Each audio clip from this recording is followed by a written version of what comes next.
Chapter 1342. The sound of Xiao Bei's laughter woke up Su Yilong, who was digging for wild herbs by the lake. He looked up at the 9 happy little guys, and the corners of his mouth curled up slightly. There was a look of relief on his face. Zhang Xiaobao happened to see Su Yilong's appearance when he raised his head.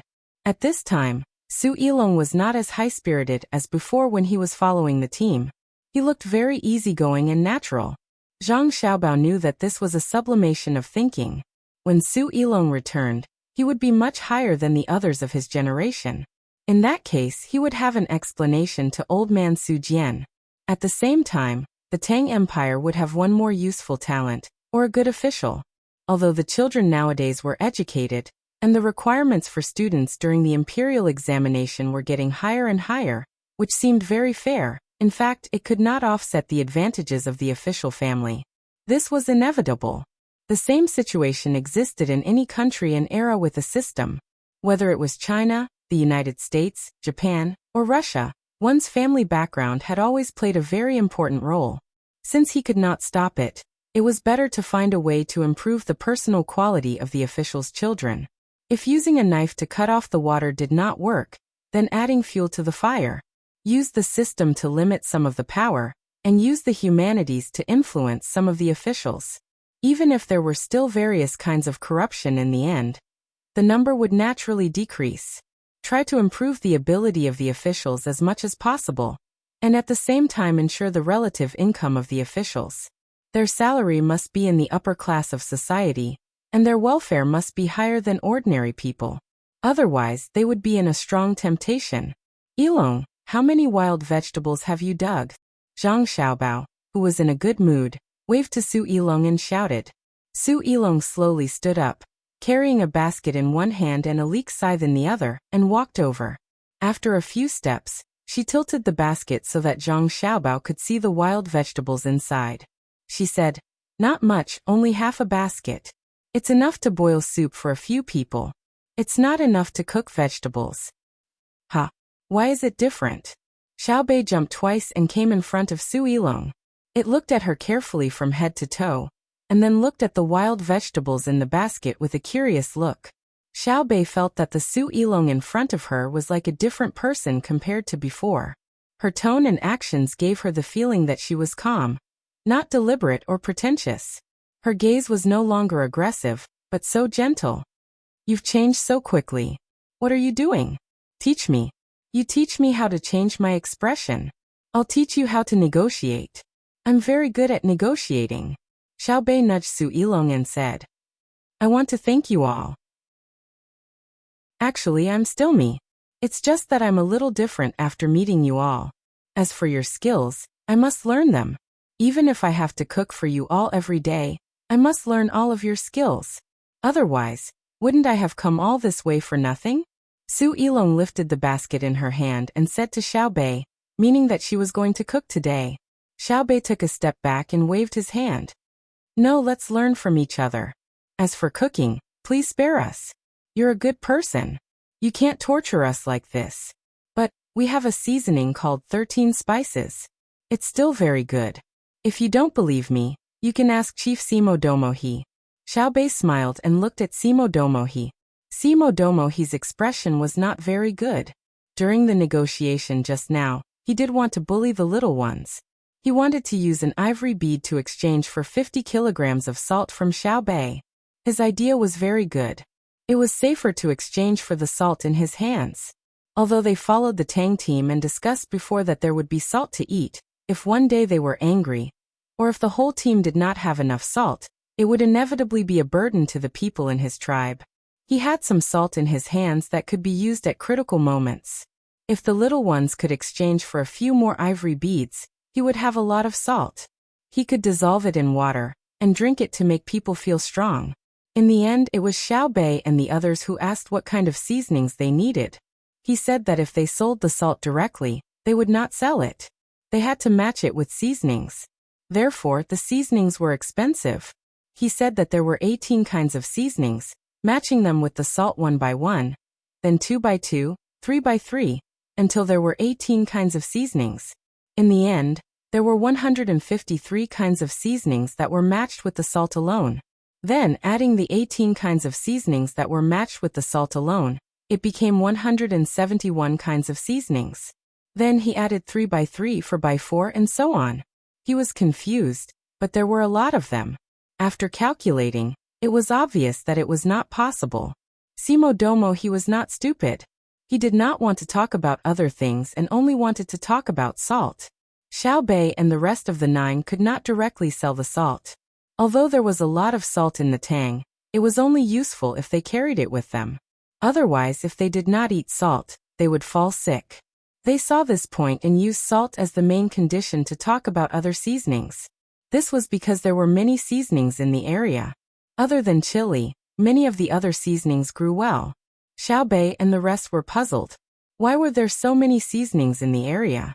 They did not know that if there were not so many varieties, their brothers and sisters could not eat curry every day in India.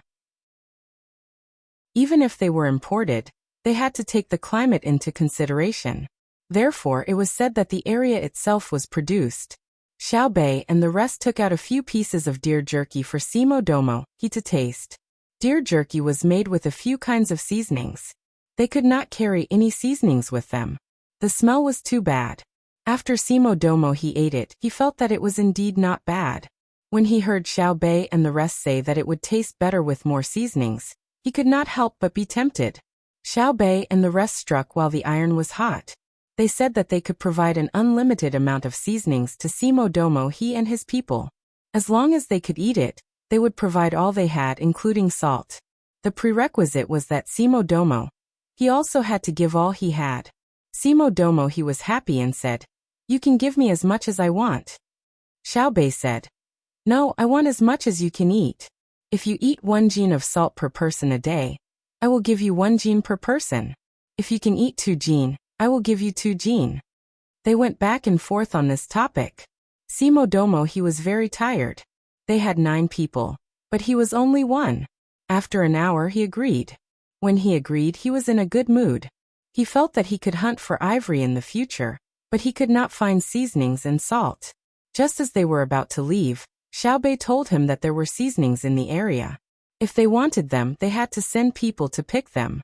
Then there would be people in the group who would specially make them. They could eat as much as they wanted, but the prerequisite was that they had to pick them. If they did not pick them, it was fine. Their own group would pick them and provide seasonings. However, their own group would pick them, and the usual hunting of wild animals would be left to their tribesmen. Simodomo, he became depressed when he knew that there were seasonings in the area, and that his own people had to work for them. Zhang Xiaobao and Wang Wan saw his tired and depressed appearance. The 9 of them were, of course, happy because they still had a backup plan. They did not usually eat 13 spice, but it did not mean that 13 spice was worthless. There were many Tang people who did not eat much of it. If they continued to move forward and entered the territory of the man-eaters, they could still sell it to them. Besides 13 spice or 18 spice, other than the influence of the season, there was also the secret recipe for processing. It was not that you would get 13 spice if you collected 13 kinds of plants. If the combination was not good, people would fall sick.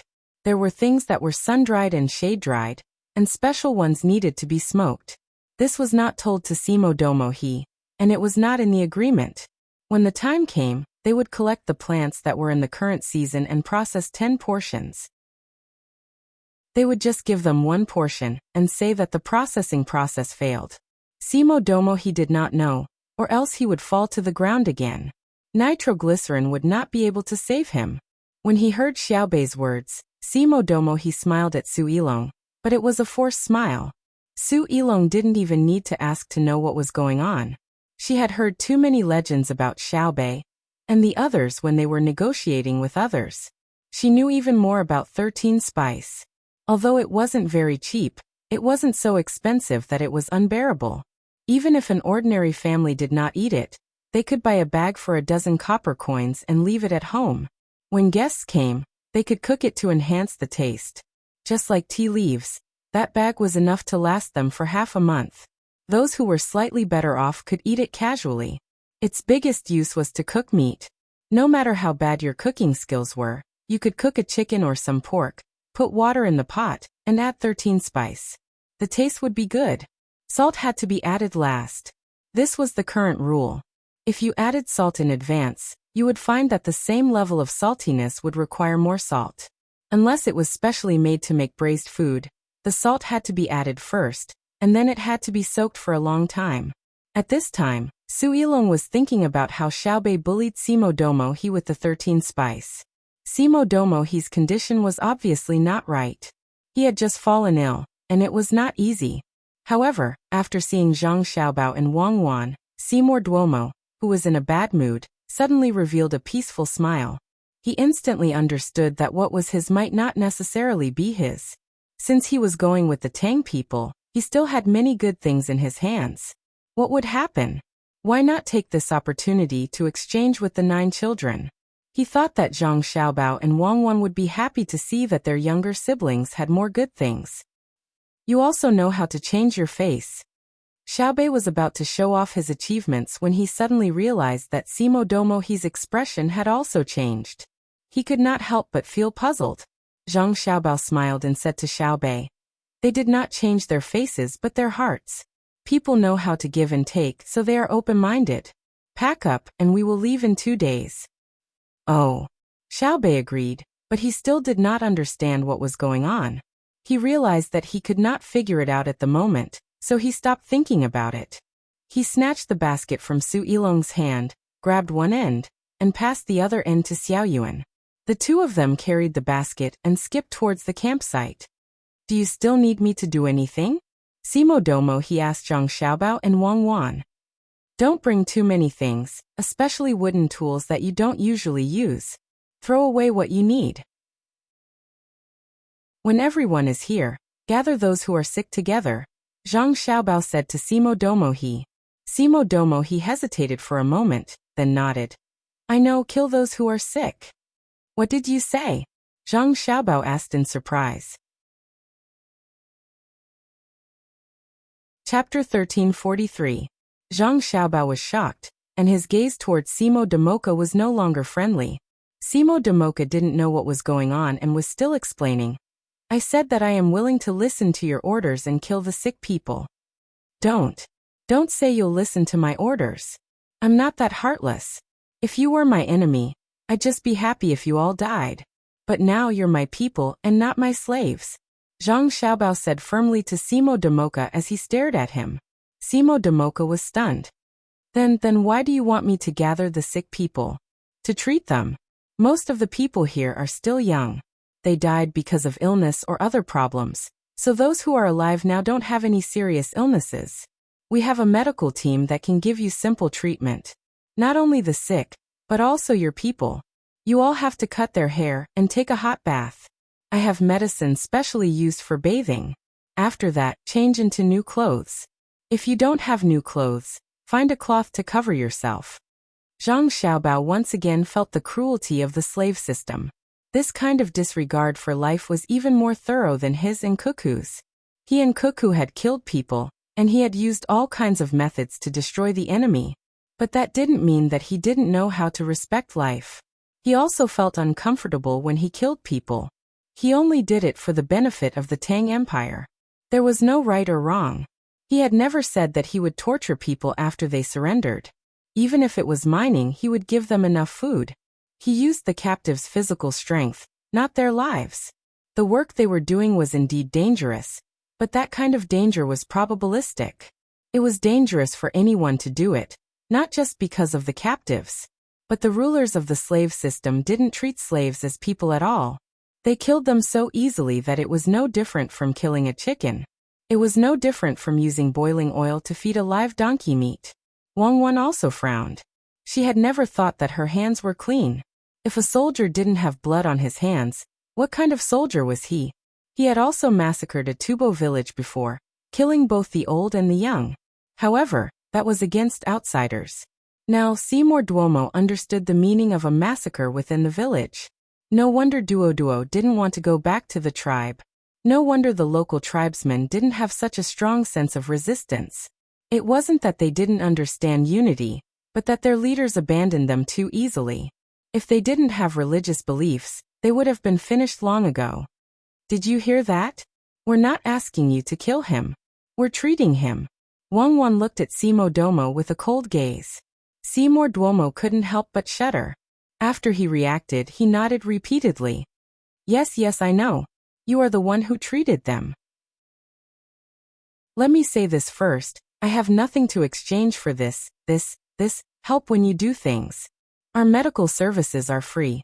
We don't expect you to give us anything. You arrange it. Zhang Xiaobao continued.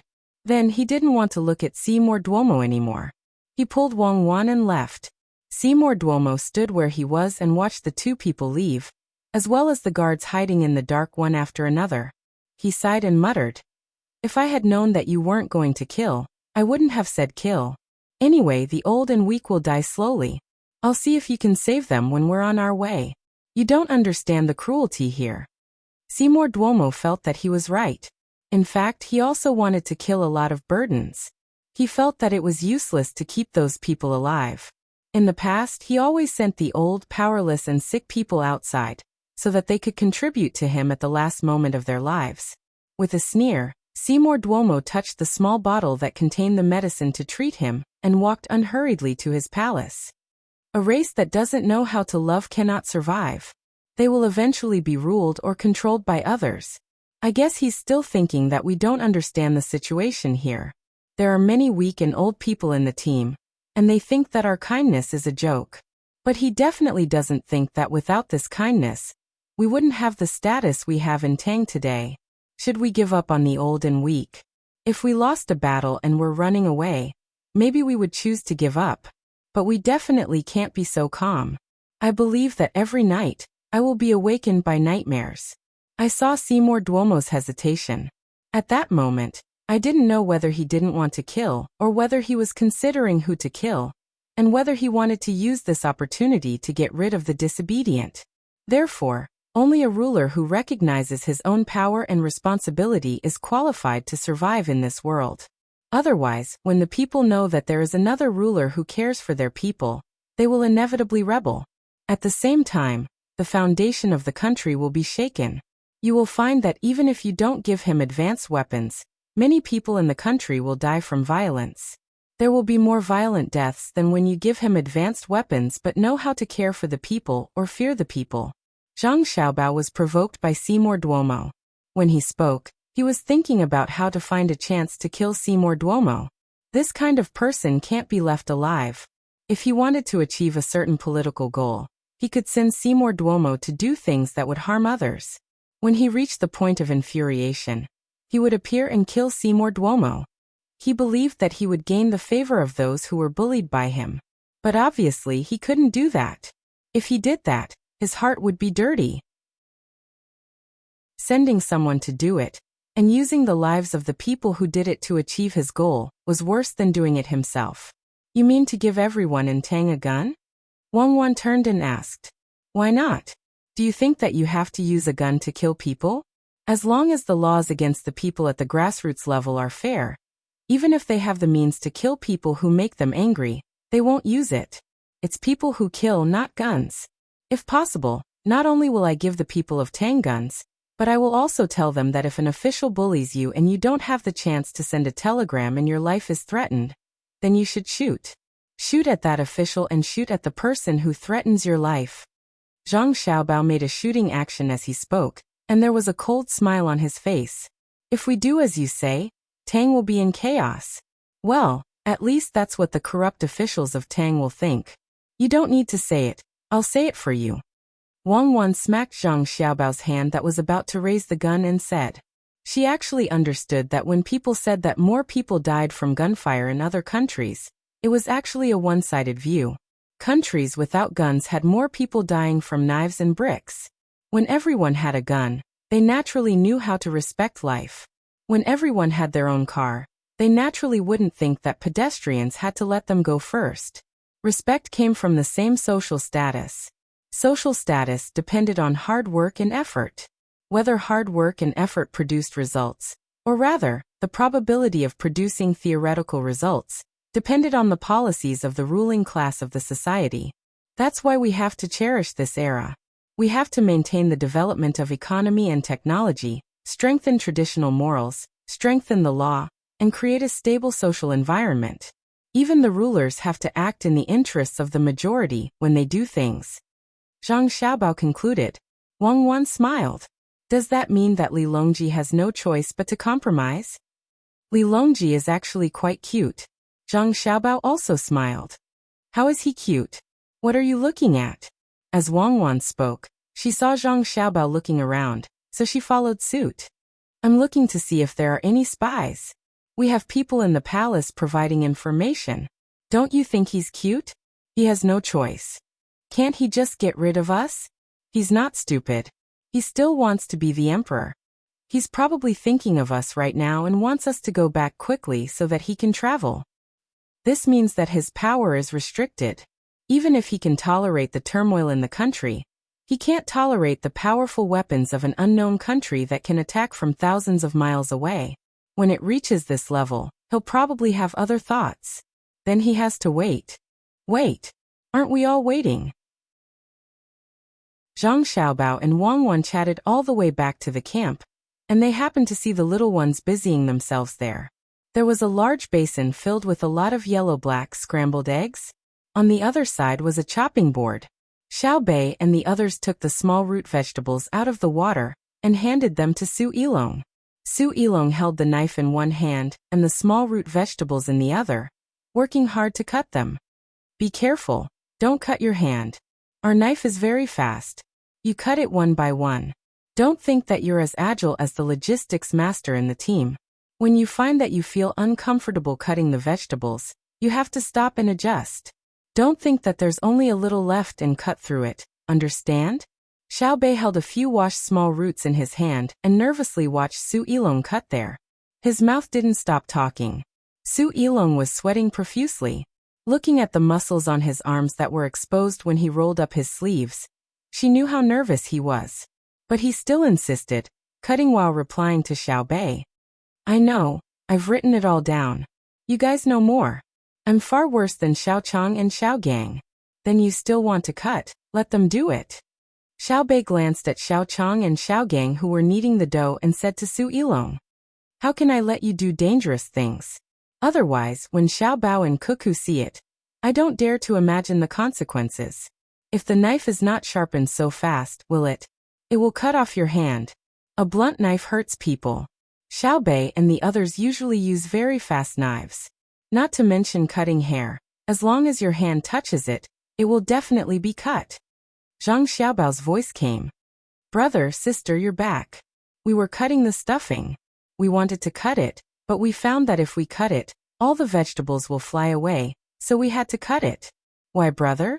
Xiao Bei grabbed the small root vegetables and ran in front of Zhang Xiaobao. As he spoke, he put the small root vegetables in front of Zhang Xiaobao's mouth and let him eat. Zhang Xiaobao dodged back. Who put the garlic together with the small root vegetables?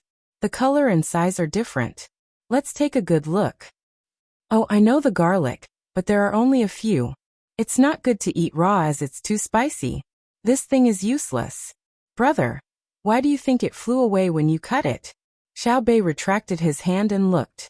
That's right, the garlic is there, purple skin. This is physics knowledge. If you want something to fly out when it's under force, you have to control the transmission of force and the physical characteristics of the current object. On the other hand, if you don't let something fly, you also have to control it. The easier it is to cut something, the harder it is to fly, so you have to fix it when processing metal parts. Then there are two ways to cut vegetables. One is to do it like me.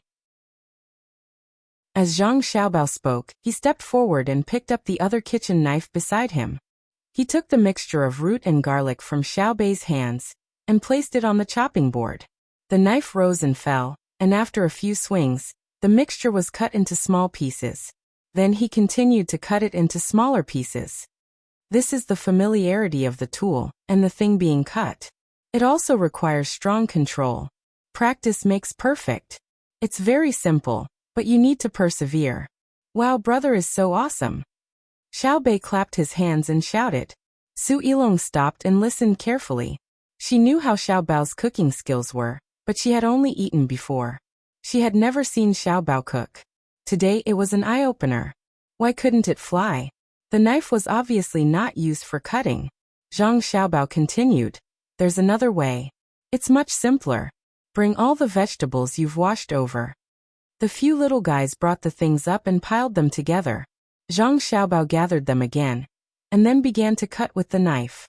As he cut, he said, "This method is to use other things to block the vegetables that are about to fly out.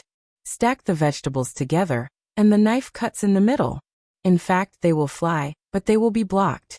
The premise is that the chopping board must be fixed firmly.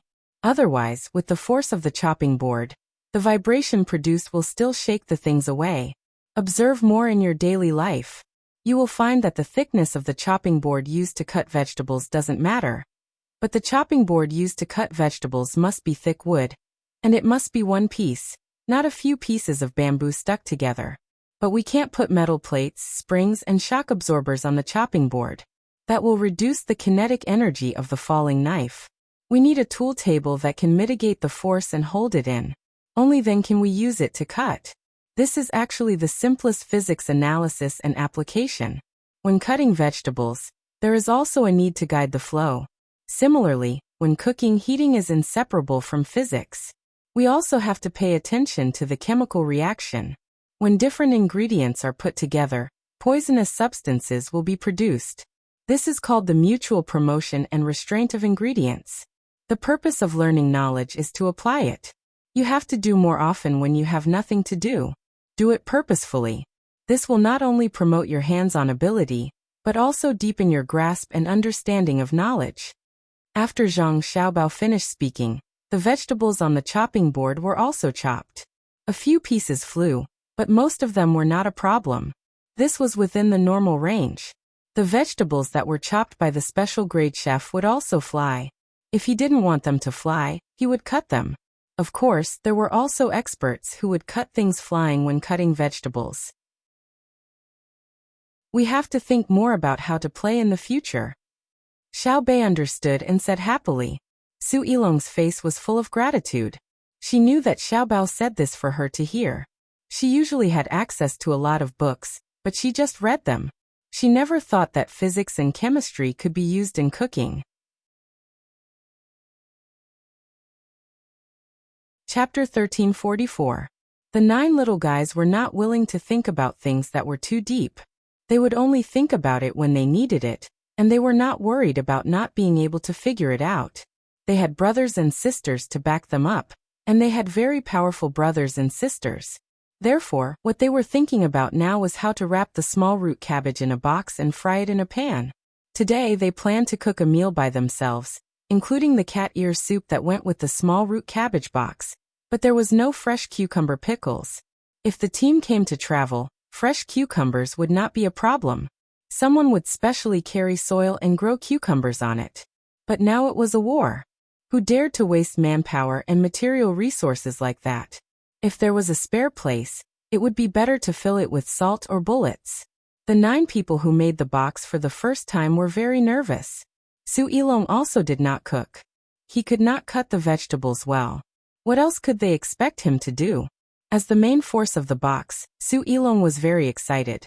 He felt that the action of making pancakes could be regarded as a kind of art.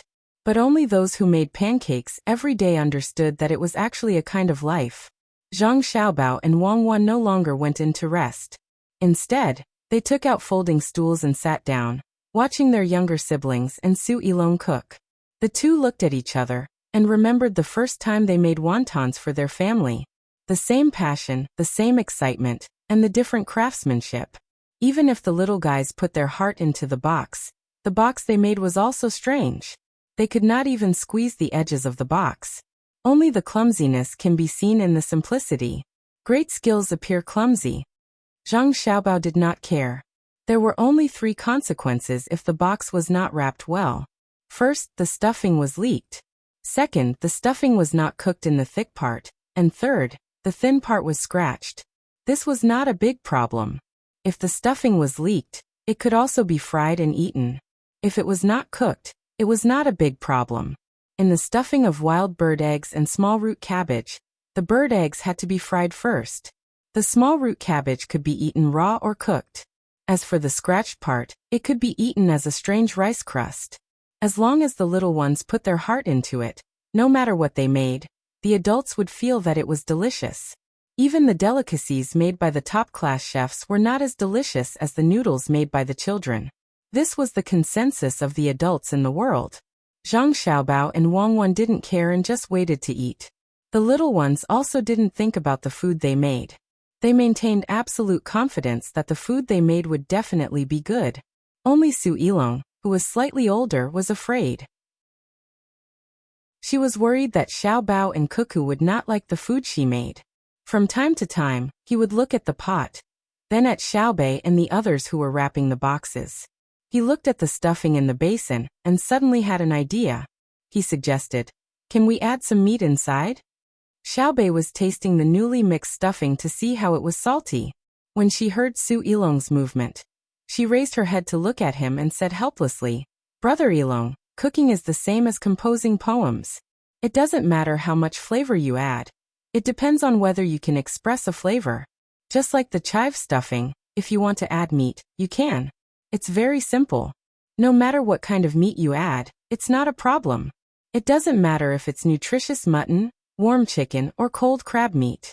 It can all be mixed in." But I said, "But, understand?" Xiaobei was like an adult. It was very difficult for her to make food, but she ate a lot. When she reached a certain level, when she was used to the wind and waves, the trickling stream was the pursuit.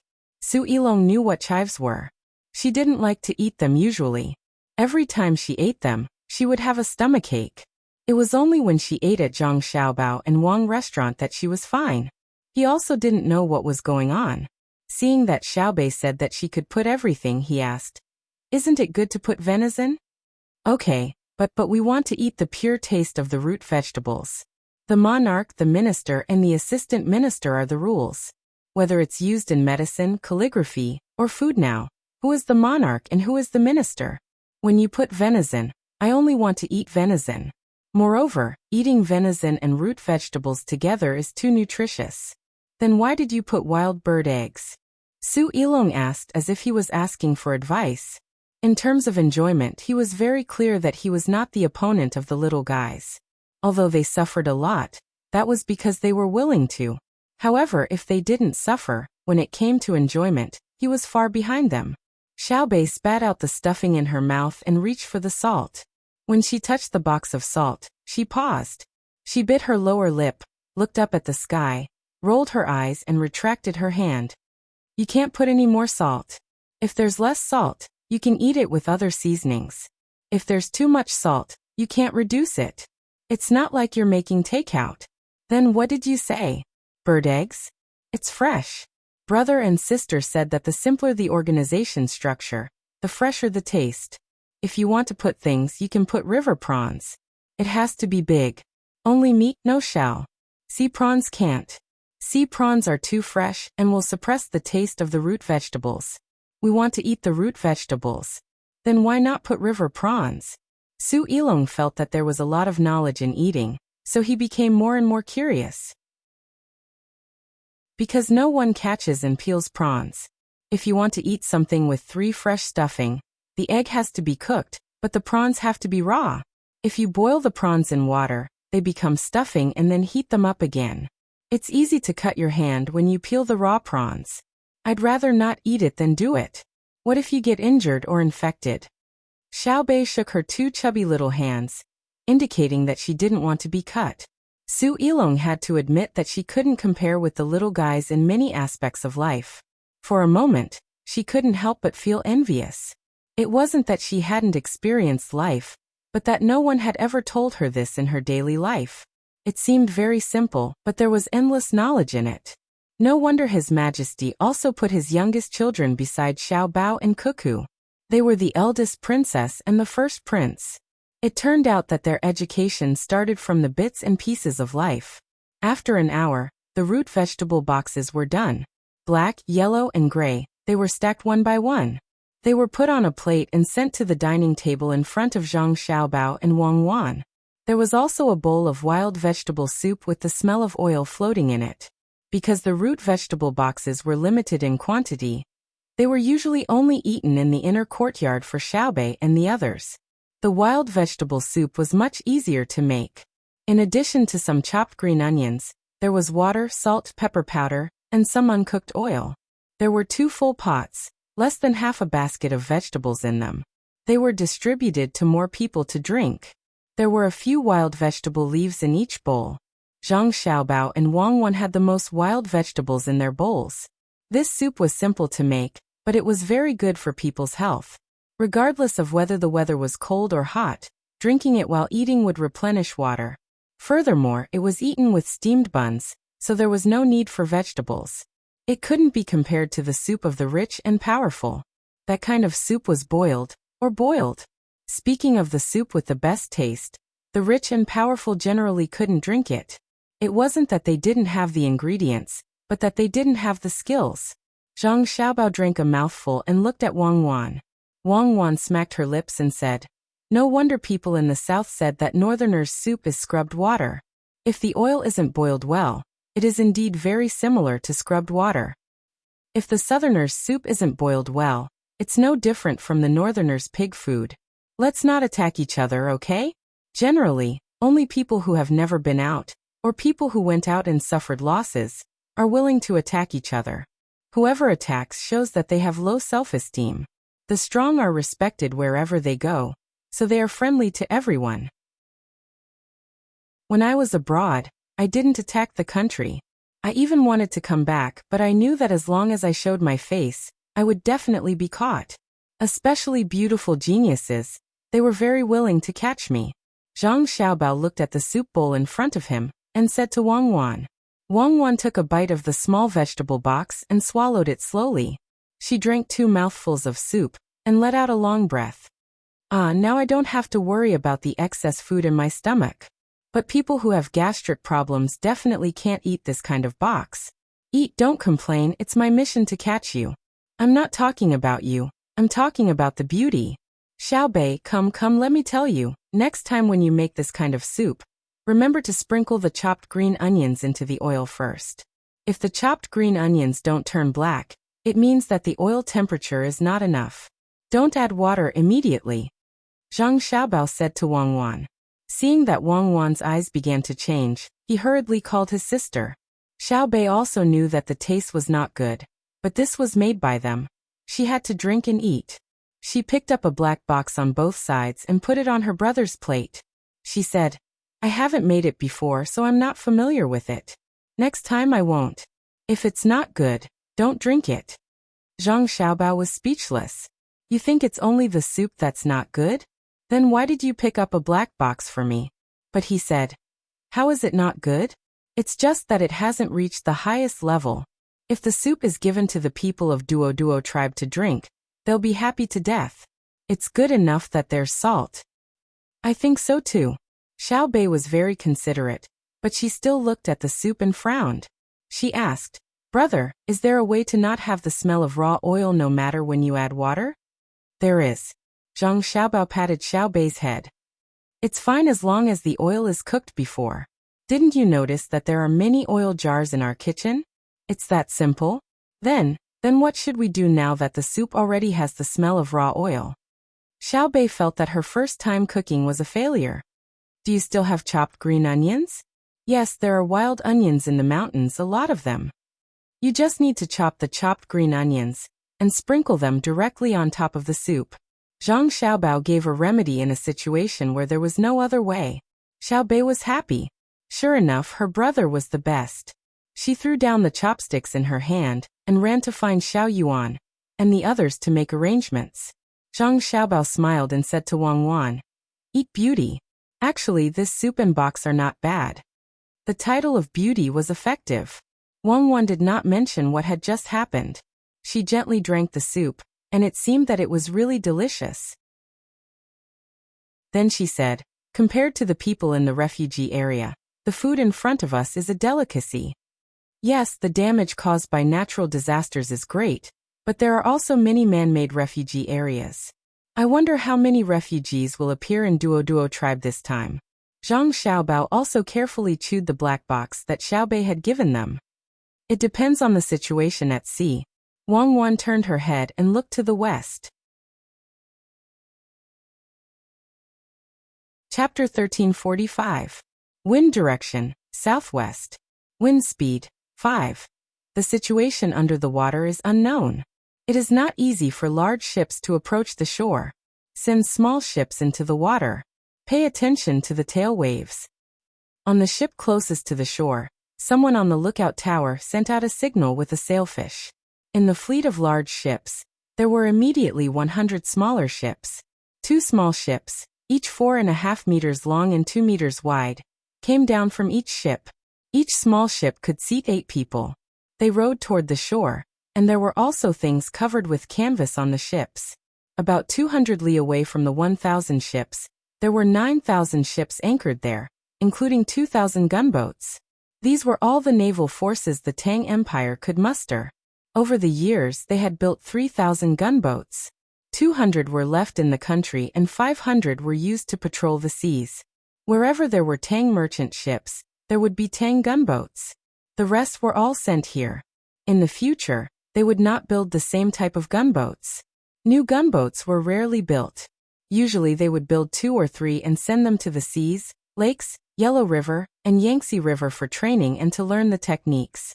If there was a need, the large shipyards would start construction at the same time. The other ships anchored on the sea were transport ships and supply ships. There were 200,000 soldiers on the shore this time. For a long time, they would not be able to get supplies from the country. They also needed to carry livestock for transportation. 10,000 ships sounded like a number, but when looking at it, one would never compare this number with the situation on the sea. There were already merchant ships coming back from farther away. When they saw the ships on the sea, the people on the ships ran up and shouted, "Boss, boss, quick, come out and look at the ships." A merchant ship called Longing Tang was returning to the Tang Empire along the shore. The lookout on the mast saw the scene in front of him through a telescope and shouted at the top of his lungs. As he shouted, he climbed down from the mast. "What are you shouting for? Little Dong, when can you be more steady? Ever since we left the Tang Empire, I haven't seen you rest. You shout when you see fish. You shout when you see seabirds. Look at the ship. We are already on the ship. It's not like we haven't seen ships before. Is this a merchant ship or a guard ship of the Tang Empire?" On the deck, in a small wooden hut, a person was rolling noodles. Next to him was a wooden shelf.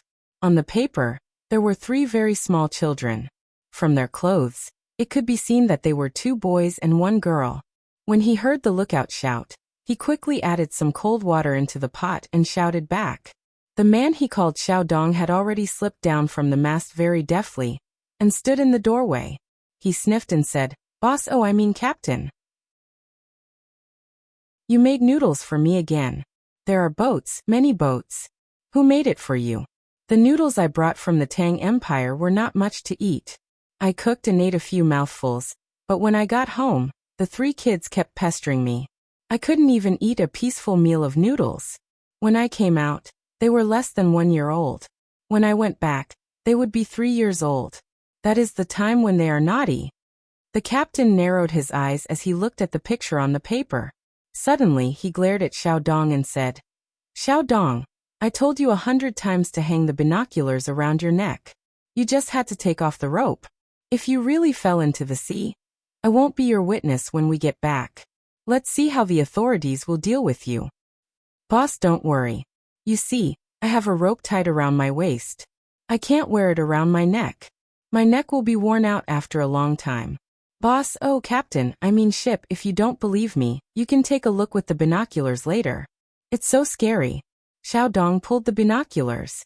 Sure enough, there was a rope tied around his waist. Every big ship had 2 of these things. One was held by the captain, and the other was given to the lookout. When they came out, they would file a record. When they got back, even if it was broken, they would bring the pieces to the state-level authorities for inspection. If they lost it and no one was there to prove it, they would be punished. The captain was not in a hurry. He didn't expect what kind of scene it would be. He only thought that there was a bigger trading fleet that wanted to meet with his small fleet here. After that, they would greet each other and go their separate ways. In that case, he would be able to see it in a while. It was more important to eat the noodles he brought from the Tang Empire first. It took a long time for the noodles to enter the pot, so the time it took to cook them was shorter. After a few minutes, the noodles were ready. After soaking them in cold water for a while, the captain took another can, opened it, and scooped out a few spoonfuls of bean paste. He scooped a few spoonfuls of bean paste into a bowl, and ate a mouthful. Delicious. The noodles and bean paste from my hometown are still the best. Why are you looking at me? If you want to eat, you can eat it yourself. Are you waiting for me to serve you? Captain, you are really too noble. Little Dong happily ran over, picked up the noodles and put in the sauce.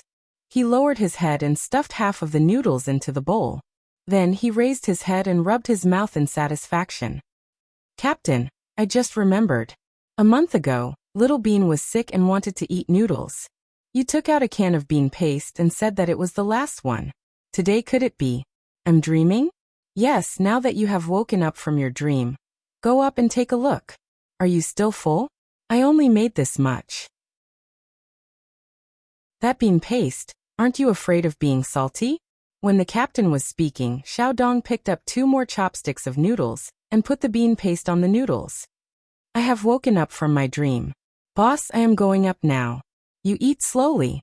I will continue to feel the power of the Tang fleet. After finishing 2 bowls of noodles, Xiao Dong gulped down a mouthful of water. He wiped his mouth and ran out, leaving only 1 sentence. You're lying to me. I won't even look at it. I'll eat noodles. Son, daughter, wait for me to go back. I'll make noodles for you every day.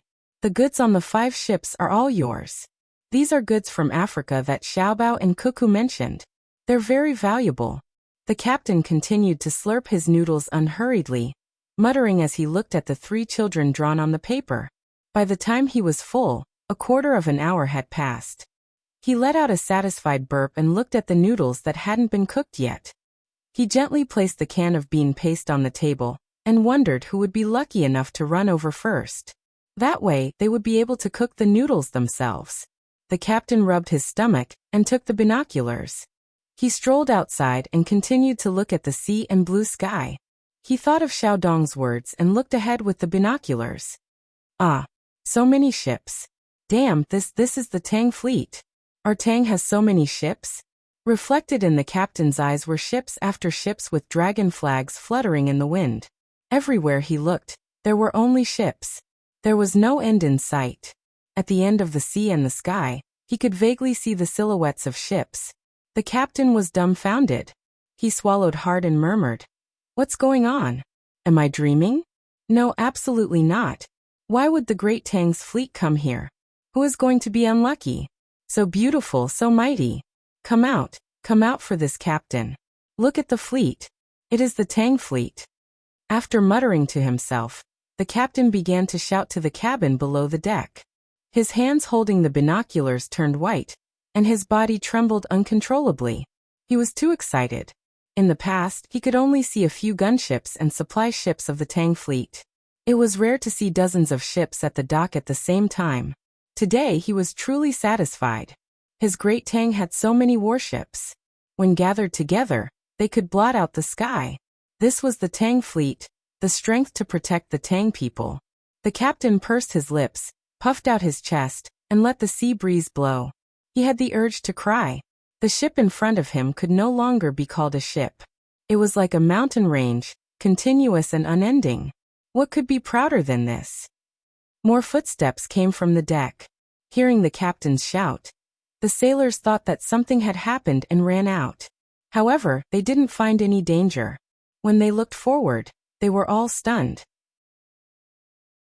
Even without binoculars, they could see the ships in front of them. It was just that they couldn't see the flags on them. They could see the hull of the closest ship, the sails and masts further away. And the ships further away were little dots or black lines. Big uncle, where did these ships come from? There are so many of them that it's frightening. A sailor said to the captain with wide eyes. Ah, where did they come from? Under the heavens. Where do you think there are so many ships? Only my great Tang. I can see clearly. Gunships, those are gunships, and more gunships. So many gunships? Who are Cuckoo and Xiaobao going to deal with? The captain could now see the configuration of the ships clearly. The gunships were clearly different from the ones the captain had seen. Although he couldn't see the cannons, he could see the wooden planks covering the muzzles. Those familiar with the Great Tang's gunships knew that once the wooden planks were removed, the cannons would be exposed. The other ships didn't have string cannons, but they had a gun at the bow and no gun at the stern. This meant that the warships had no intention of firing while escaping. This was a sign of absolute confidence. His nephew rolled his eyes and reminded, "Big uncle, in front of us is the strait of many cannibals. Xiao Bao and Cuckoo are fighting many cannibals. When we came out, it was only a small skirmish. I didn't expect that by the time we came back, they were already fighting. This definitely isn't a small battle." "I know. Why would they need so many ships in a small battle? But there are too many gunships. Do the cannibals have enough ships to fight?" The captain thought hard and then suddenly understood. "I understand. Xiao Bao and Cuckoo aren't sending people to attack the ships. They are transporting soldiers. If the gunships can attack the ships, they can also attack the shore. The cannibals are finished." "How?" The captain's nephew couldn't understand. If they sent soldiers, they would still have to fight. They were deep in the shore, and the gunships couldn't go up. The captain's nephew didn't think too much about it. Instead, he admired the approaching fleet and sighed. "It's so beautiful. I've always heard people say that Cuckoo's gunships broke through the waves and formed a majestic formation. I couldn't imagine what it was like. Now I know. If I were the enemy, I would just surrender. There's no way to fight this battle. In front of us, there's nothing but ships. When we cut through the fleet later, it will be even more shocking. I've seen hundreds of fishing boats moving together, and I think it's spectacular. How many ships does the Great Tang fleet have? It's invincible." Hearing his words, the other crew members on the deck felt the same. The closer they got, the more they felt the oppression of the motherland's invincible fleet. They belonged to the Great Tang. Usually they didn't need to send many. 1 or 2 gunships and 3 to 5 supply ships were enough to protect the safety of the people outside. When there was a real problem, the Great Tang would gather so many ships and form a boundless fleet. With the protection of the armed forces on the sea, they could go anywhere in the world. "Captain, when we go back, if we see ships from other small countries such as Junlao or Japan, we'll stick to them and see if they dare to provoke us. The invincible fleet of the Great Tang will crush them." A crew member shouted excitedly. "You're the one who sticks to them, and you dare to provoke them? Isn't it a provocation? The Great Tang fleet is powerful, but it's not for you to provoke them. Don't you need to spend money? Are you stupid? Or are Xiao Bao and Cuckoo stupid? Or is it the emperor?" The captain followed the voice and glared at him. "Isn't it said that the Great Tang is willing to do all it can for one person? I'm also a person of the Great Tang," the man retorted. He was immediately met with all sorts of criticism. "I say, Chen Clan's second son, I told you not to come. You're such a fool, but you insisted on coming. Next time, no matter what you say, I won't agree to bring you along. Idiot, in the future, I'll call you that. And you dare to say that you'll do all it can? That's only because you're in a special situation, like when you're at war with multiple countries at the same time. It's not because you've been bitten by a fish and the entire Great Tang has to take turns rubbing your face. You're truly lacking compared to your brother and brother. If you run into 2 other ships, the Great Tang has to send you this fleet? And they have to cooperate with you? 1 patrol ship is enough.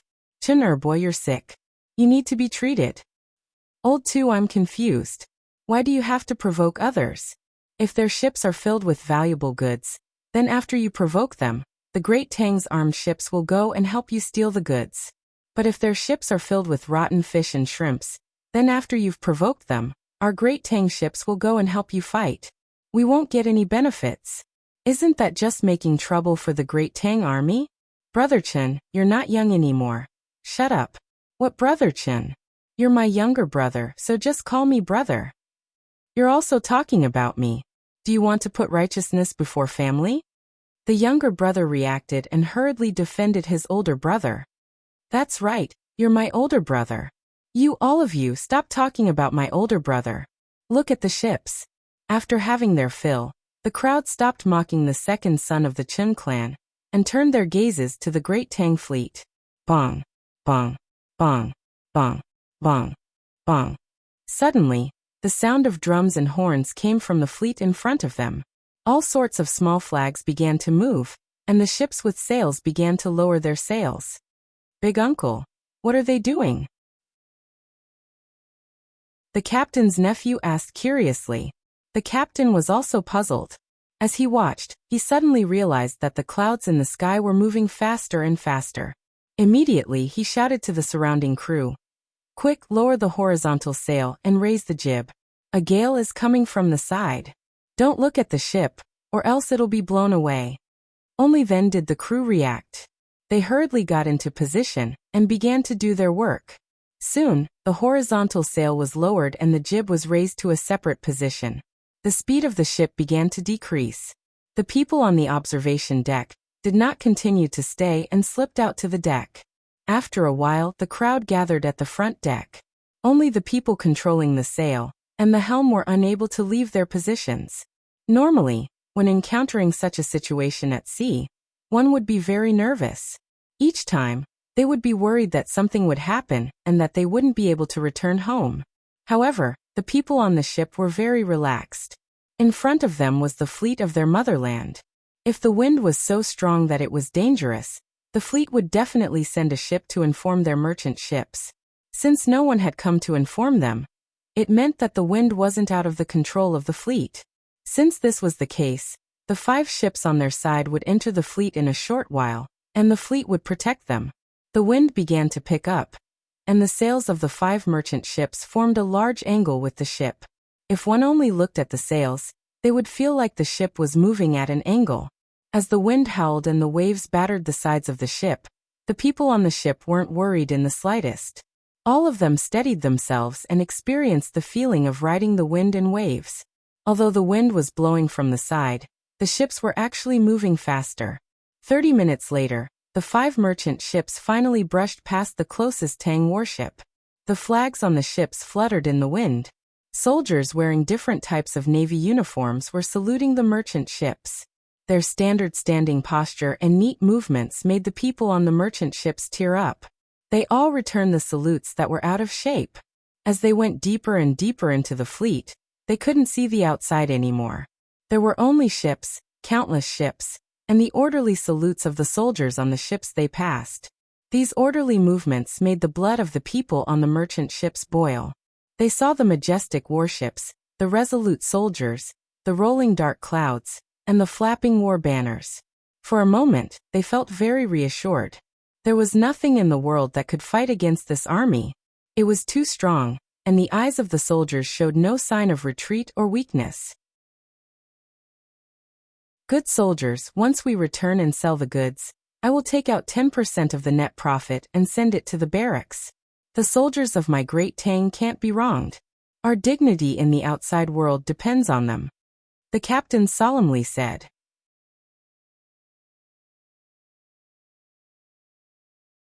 Chapter 1346. The 5 merchant ships passed through the fleet in a daze. They didn't know how much time had passed, but when they came out, they found that the gale had already passed. The people on the ships were all very excited, occasionally turning their heads to look at the seemingly endless fleet. After looking around for a while, the captain returned to his cabin, picked up a pen, and wrote, "We're still in a land of many cannibals in that part of the sea. I know that it won't be long before we get home. On the way, I saw patrolling armored ships and merchant ships like mine. Whether it was whales or dolphins, they were all very ordinary on the surface of the sea where the sun constantly rose and set. Even Africa didn't shock me. After all, someone else had been there before me. I knew that the last part of the journey would go very smoothly, that no country would come to make trouble. I have always firmly believed that the Great Tang's gunships were the most awe-inspiring. But I must say that the fleet I saw today can no longer be described as awe-inspiring. Without seeing it with one's own eyes, one would never be able to imagine such a scale. This is a sight that should not exist in this world.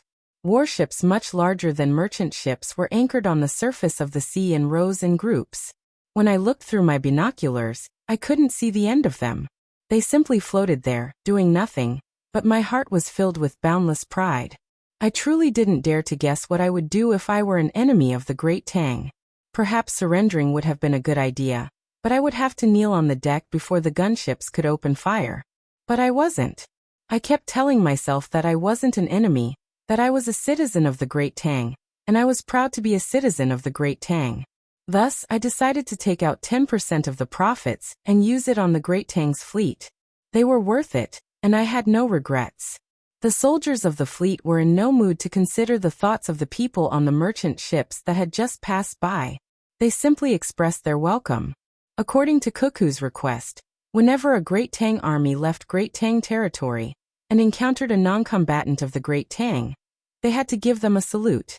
It was these people who paid the taxes that supported them. Thus, as soldiers, he naturally needed to provide them with sufficient assistance. Since they didn't need him and the others to help them fight for the time being, showing them some goodwill was also a form of assistance. Cuckoo had said that the salute of a soldier was the most beautiful scene, and it would make the people of the Great Tang feel at ease. Now that they were at ease, all that was left was to continue the assault on the Duo Eater. The Duo Eater would never have imagined that a group of Tang soldiers would appear in such an important place. At the narrowest point of the straits, the people who were beginning to approach the shore were very excited.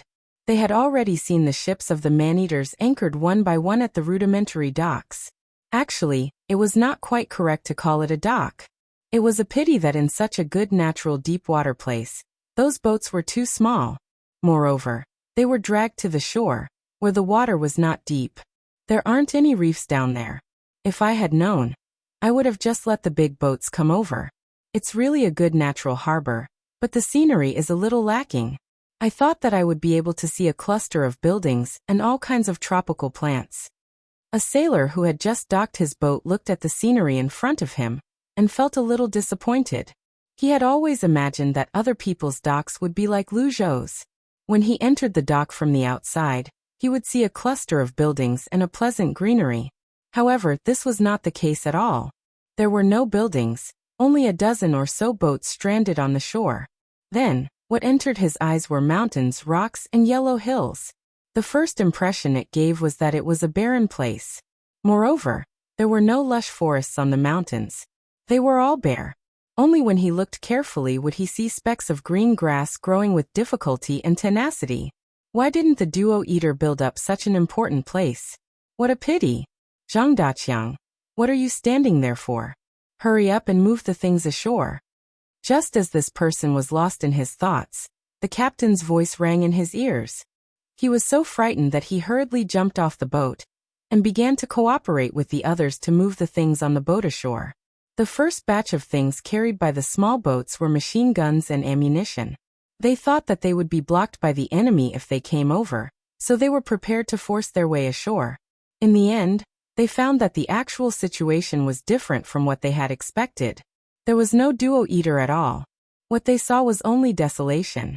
The boats that were dragged to the shore had not been used for a long time. There was a lot of sand in the boats, and the bottom of the boats was a mixture of black and brown sand. It was obvious that the boats had not been maintained for a long time. If they were to go out to sea now, it would be easy for them to leak. They could even break the boats by gently knocking on a rock on the shore. However, the team still had to follow the previous steps. They moved the machine guns ashore, connected the ammunition, and prepared to face any possible dangers. When all the things were moved ashore, 6 of the 8 people on each boat stayed behind while the other 2 rowed back to provide support. As for sending a big boat to approach directly, they still did not dare. Sitting on a small boat, and not being able to see the reefs underwater, did not mean that it was equally safe to send a big boat over. Zhang Daqiang was one of the people who stayed behind. He was a very good sniper. He had received training in jungle warfare and street warfare.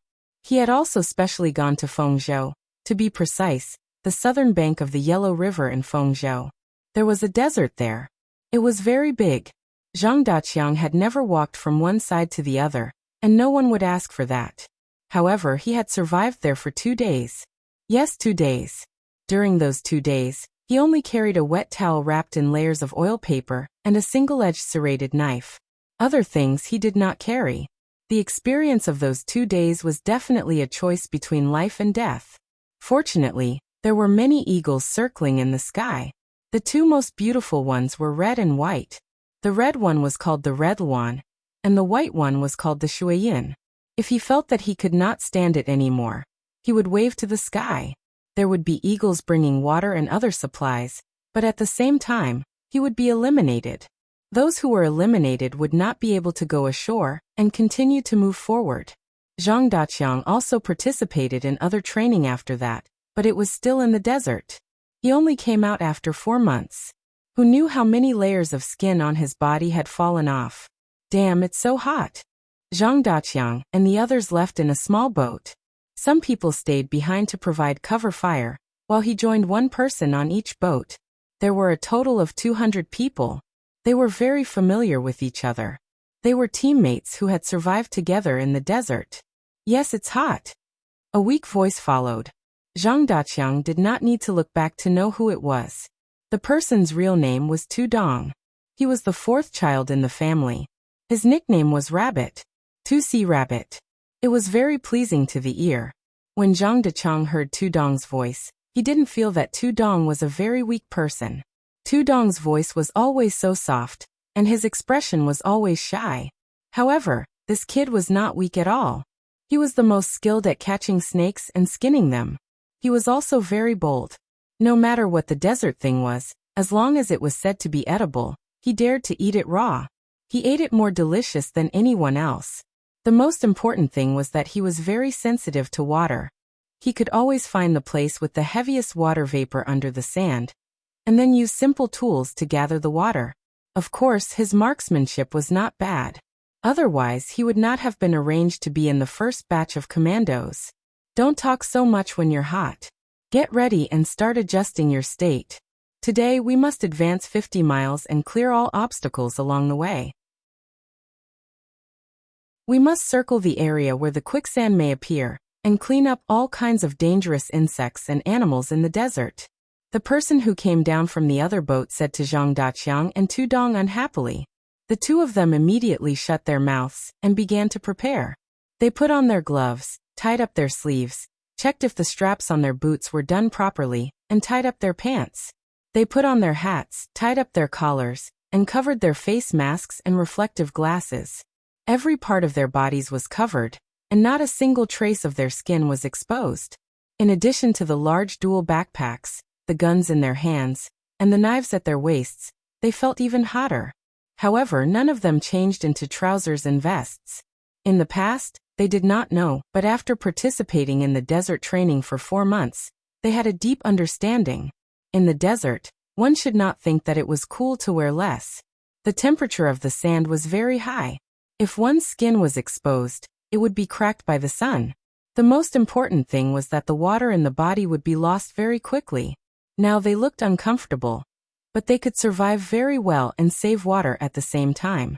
The pain of those 2 days was still etched in their minds. Even so, Cuckoo and Xiaobao only passed on the surface. The real survival time was 3 days and 3 nights, 72 hours. The reason why they did not add an extra day was because the rescue team could not keep up.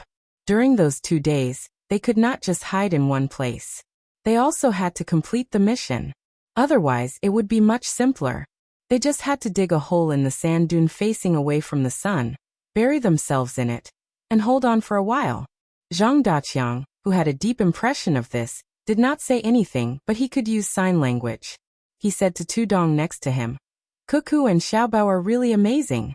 When we went for the training 3 years ago, they must have thought of this moment. If we had not experienced it before, we would not have been able to walk too far. Of course, if Cuckoo and Xiaobao are not amazing, who is? I am now wondering, how do the local polyphagous people survive? Do they also walk on the sand and be fine?" Tu Dong also used sign language to say, although it was not a desert in front of them, there was not much greenery. It was yellow, whether it was the mountains or the ground. Coupled with the salty sea breeze and the big sun in the sky, it was easy to imagine how difficult it was to live here. At this time, the captain made a hand gesture and jogged forward. The others lined up and cooperated with each other to follow. Only the sound of chaotic footsteps echoed in the place where the 200 people were walking. The wind was still blowing, and from time to time, the dust on the ground would rise. The clouds in the sky did not have any intention of stopping. They floated by, but not a single drop of rain fell.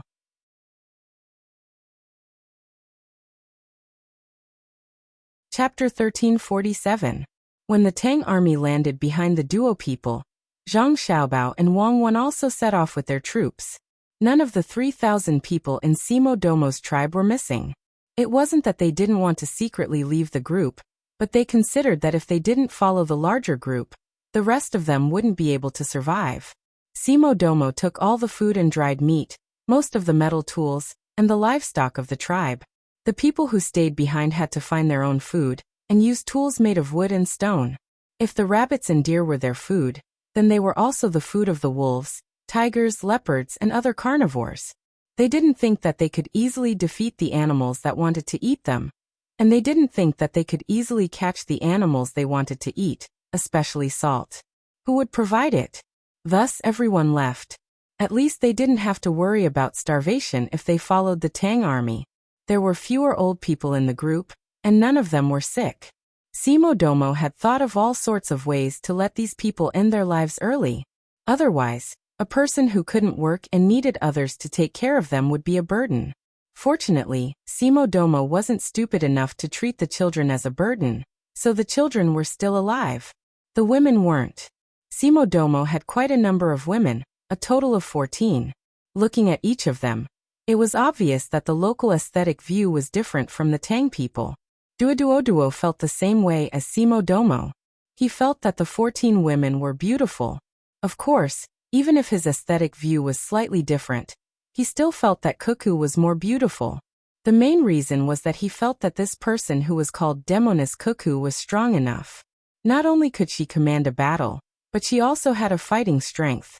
At the same time, she could sing, dance, and cooperate with Xiaobao to make delicious food. Such a woman was really hard to find, especially her skin. Why was it so soft and white? She was much stronger than the women on his side. Duo made such comparisons, but he still liked the other beauties in front of him, even if they were inferior to Cuckoo. Cuckoo didn't belong to him. Every time he looked at her, he felt a pain in his chest. He couldn't find such a woman, or he would be bullied all day. Xiaobao, I just realized that you're really a man. Toto's eyes swept over Simo Domo's woman, and he didn't forget to talk to Zhang Xiaobao beside him. Zhang Xiaobao was a little nervous.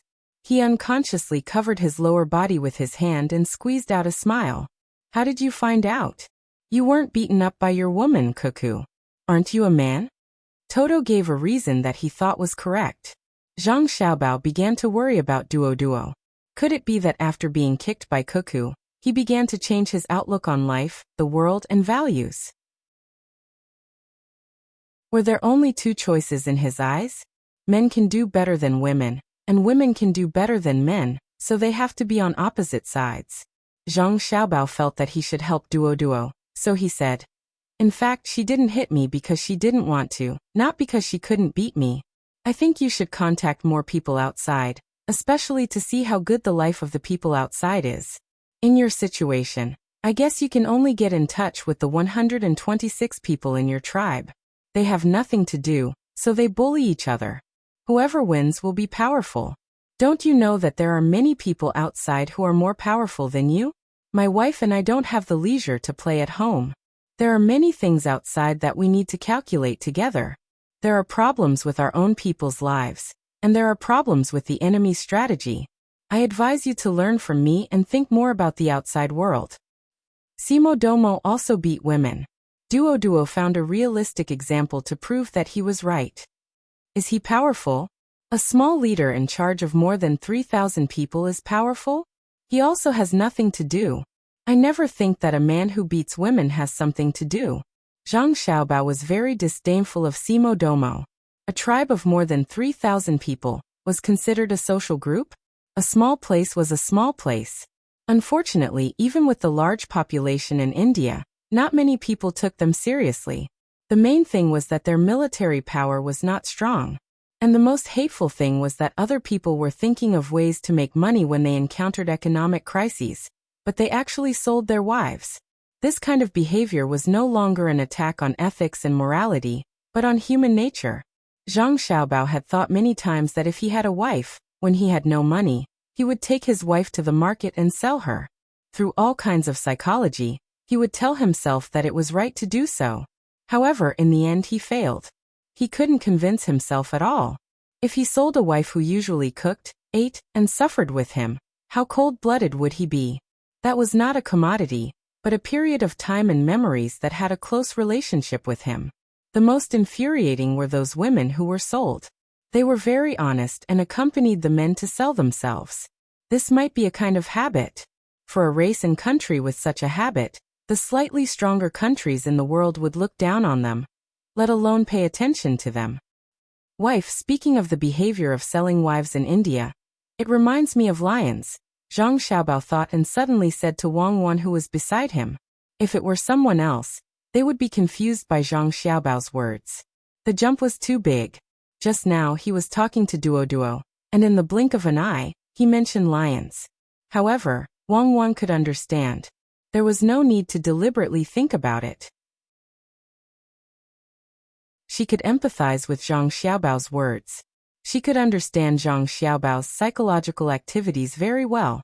So she said, "Don't mock the lions." The lions didn't take the initiative to give their wives away.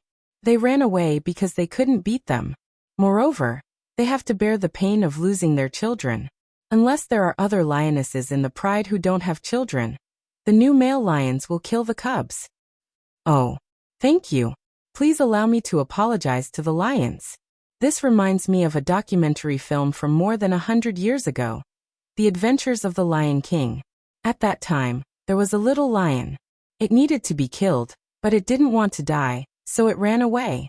The lioness stopped the new male lion and created the conditions for it to run into the swamp.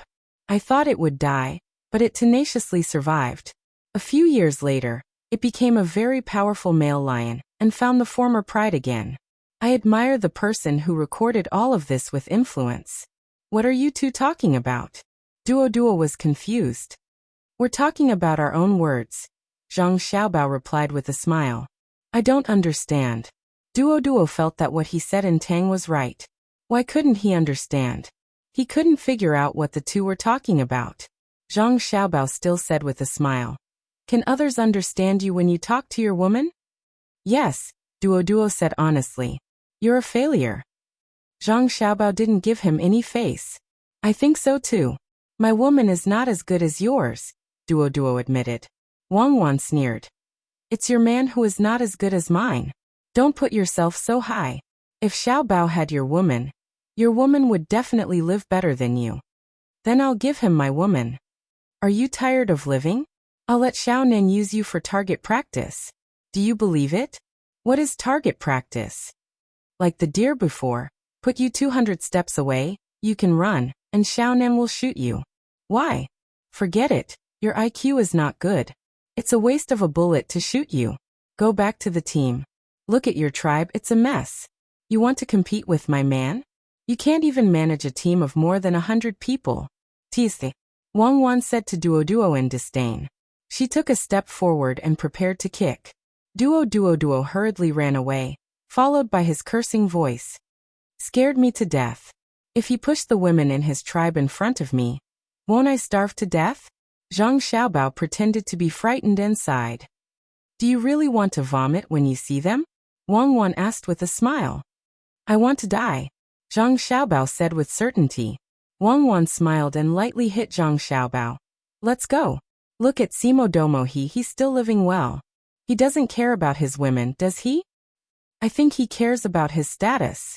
Women are just a tool for him to show his status. What do you want? Zhang Xiaobao blinked twice, looked at the 14 women belonging to Simo Domo and then looked at the other strong men in his tribe and asked. Just as you guessed, I think those women don't care about him very much. What they have is not love, but a simple social need. No one's departure will hurt anyone. It's not even comparable to the psychological impact of a pet dog's death on the owner. Wang Wan's meaning was very clear. She looked at Zhang Xiaobao, waiting for him to say something supportive. Zhang Xiaobao nodded his head. I think it's okay. Brother, sister, are you really going to give Simo Domo his women to some of the people in his tribe who have contributed the most to us through labor evaluation? Xiaobei jumped over like a rabbit. As she walked, she tilted her head and asked, How do you know? Zhang Xiaobao habitually patted his sister's head. Xiaobei was not disgusted. She enjoyed it and let her brother pat her head. She said, Because your life is not a failure. Duo is leading his small tribe to survive, but he doesn't even have a tacit understanding with anyone. He doesn't know what his family is thinking, and his family doesn't know what he's thinking. He's so pitiful. I think so too. He doesn't even have two sisters like our Xiaobei. Isn't that so? Zhang Xiaobao used internet language. This kind of word sounded very cute, but he would not say it to adults. Yes. Xiaobei nodded. Go ahead and teach. You're messing up our Chinese culture. You're saying all kinds of things to your younger brothers and sisters. When the time comes, can you still tell who is who? Wang Wan was really helpless against Zhang Xiaobao. He taught blindly, drew cartoons, spoke internet language, wore European princess dresses, ate Western food, and dozens of commonly used foreign languages. His teaching methods were messed up, but Zhang Xiaobao still enjoyed it. Zhang Xiaobao did not care and said, They will know how to choose. They say it's Chinese culture, but what is China? Yinhuang? China? Many of the idioms and allusions are not from the Tang Dynasty. If we really talk about things before, why is Chang'an the capital? Does the Central Plains include Chang'an?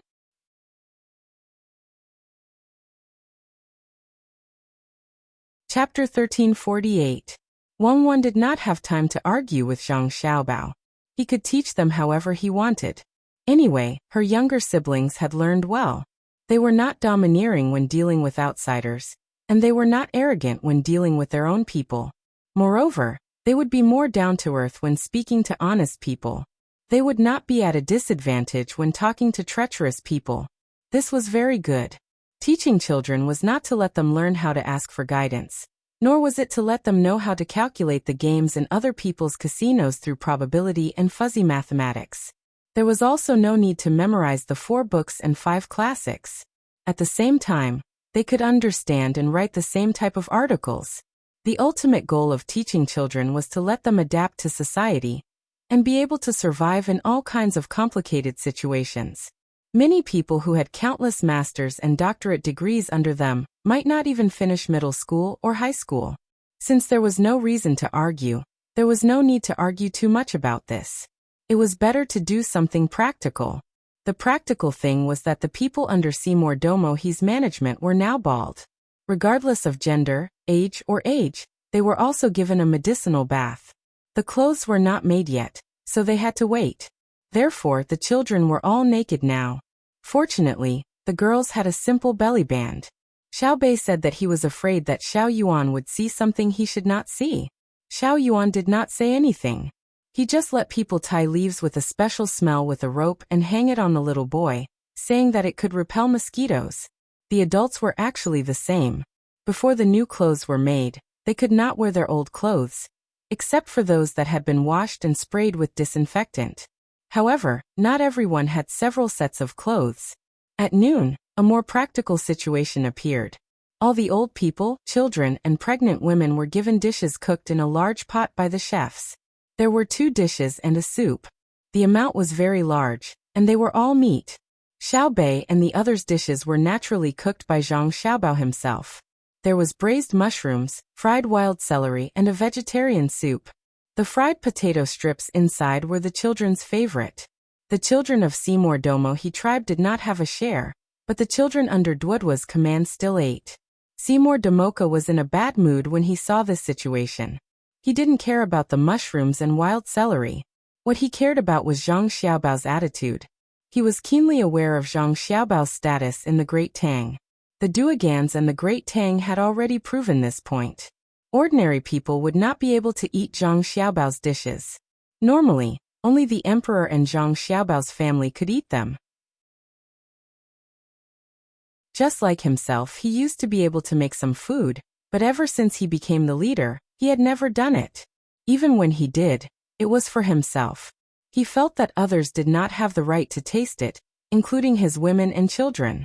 Then he saw the dishes cooked by Zhang Xiaobao. Zhang Xiaobao's woman Wang Wan did not eat them, which was very normal. Xiao Bei and the other 9 people ate them. He was a little confused. Perhaps it was because the children were young and should be taken care of more.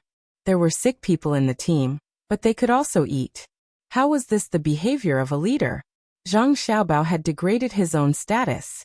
The most infuriating thing was that Duo, a person who could be abandoned at any time, actually allowed their children to eat Zhang Xiaobao's dishes with Xiao Bei. The more he thought about it, the angrier he became. Seymour Damoka's expression turned gloomy during the meal. He accompanied Zhang Xiaobao and Wang Wan to eat. He sat on the right side, while Duo sat on the other side. Today's meal was still stew. There was no choice. There were too many people, and they were marching. Regardless of whether they liked it or not, only stew could absorb nutrients the fastest, and it was also the most convenient to cook.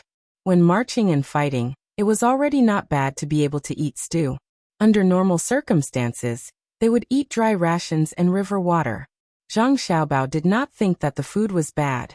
He had once rummaged through the garbage bin to find food, so he had very low standards for food. At the same time, he had very high standards.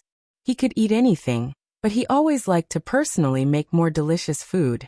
He also did not think that Seymour Damoka's daily life was so extravagant that he could not eat the food made by the chefs from the Zhang Xiaobao and Wang families. This batch of chefs was indeed not the best. Because of their physical conditions, they had to adapt to various climates before they could be brought out. But if you randomly picked one of the chefs from the Zhang Xiaobao and Wang families, how could they be bad? Stew was a cooking method, but it did not mean the taste. Buddha Jumps Over the Wall was also stewed, who said that it was not delicious. Right now, Seymour Damoka did not put his mind on the food.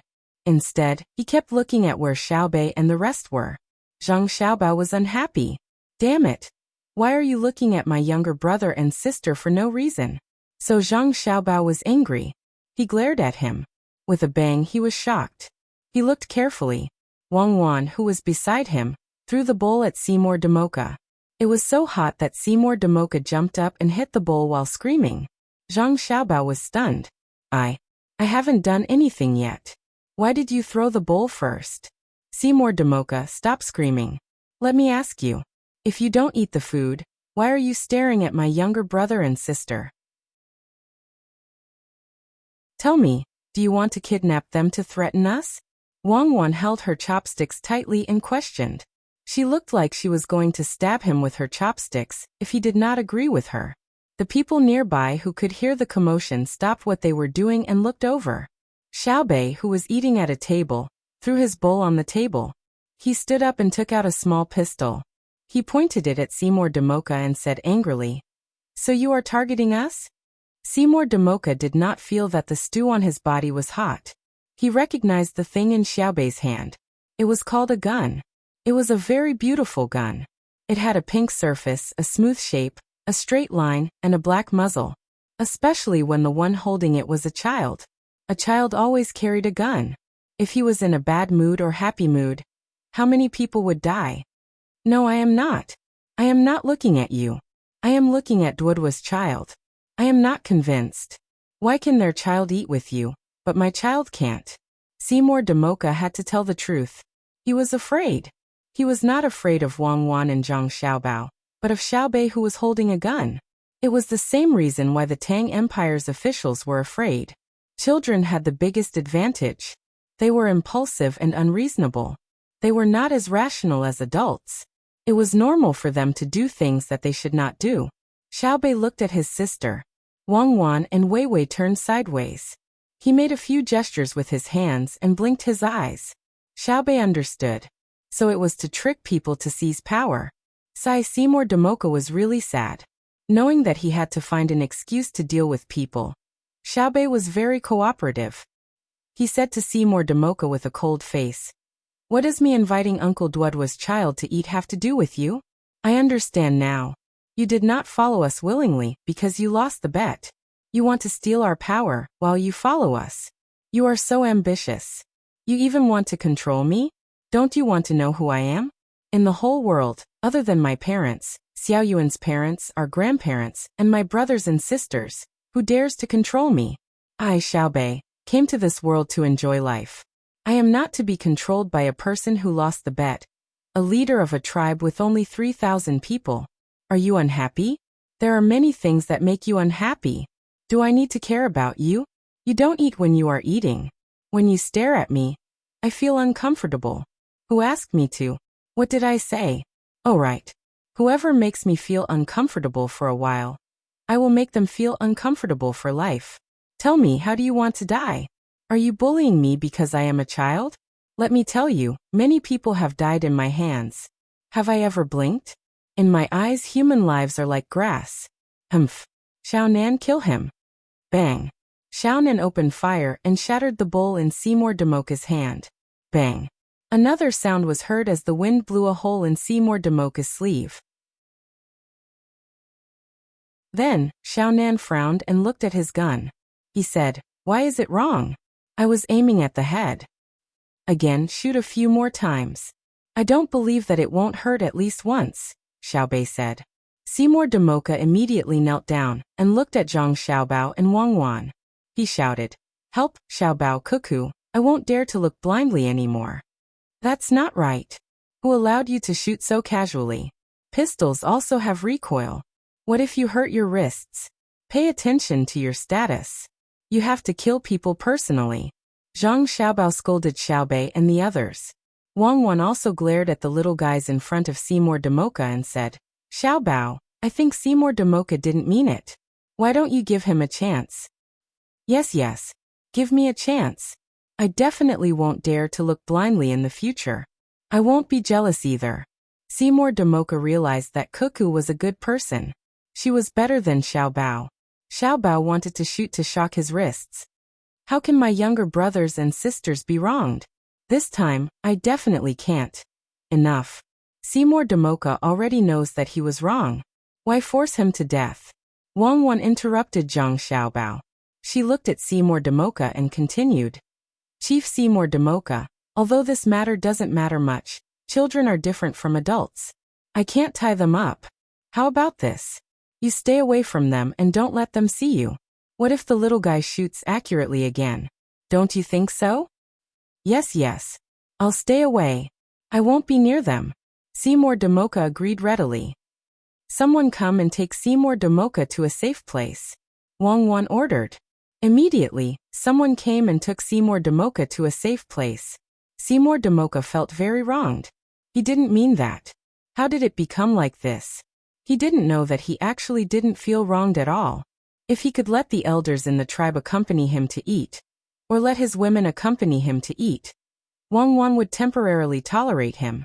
But he only cared about himself. He was too selfish. This kind of selfishness reflected in the process of surrendering. He didn't have any weaknesses. Even if you used his family to threaten him, it would be useless. This kind of person could be used but could not be trusted. The problem was that Wang Wan felt that Seymour Damoka didn't even have any value to be used. He didn't look like a traitor who could be used to help the team and their own people. After using him, they would get rid of him. In this world, no enemy would be good to a traitor. It only depended on how much the traitor could contribute. Therefore, Wang Wan decided to follow the plan. She didn't kill Seymour Damoka but tied him up.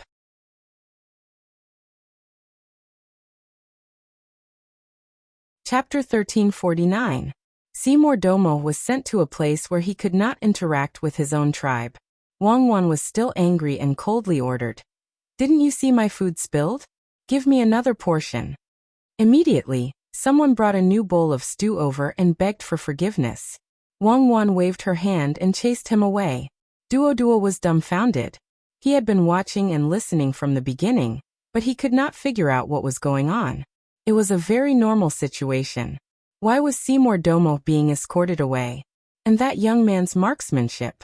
Previously, he had shot the deer more than 300 meters away and directly pierced through the eyes.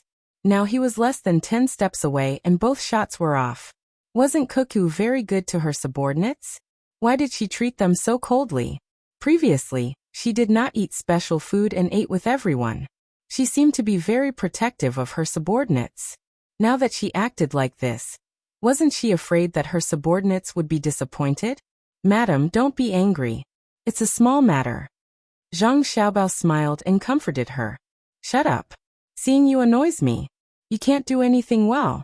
Look at Xiaobei and the others. How much grievance did they suffer just now? Don't talk to me today. Wang Wan scolded Zhang Xiaobao again. Zhang Xiaobao's smile was even more flattering. Yes, Madam is right. Duo began to feel depressed. He realized that he could not keep up with other people's thoughts. Cuckoo was too domineering. Zhang Xiaobao was not like a man at all. The others returned to their previous state, but Wang Wan kept a cold face. Xiaobei quietly nudged the young man and gave him a thumbs up, meaning that he was really good at shooting. The young man was very embarrassed and said softly, "It's okay." The cook who was scolded by Wang Wan just now was also very happy when he returned. He even took out a small mirror and tried to imitate the expression from before.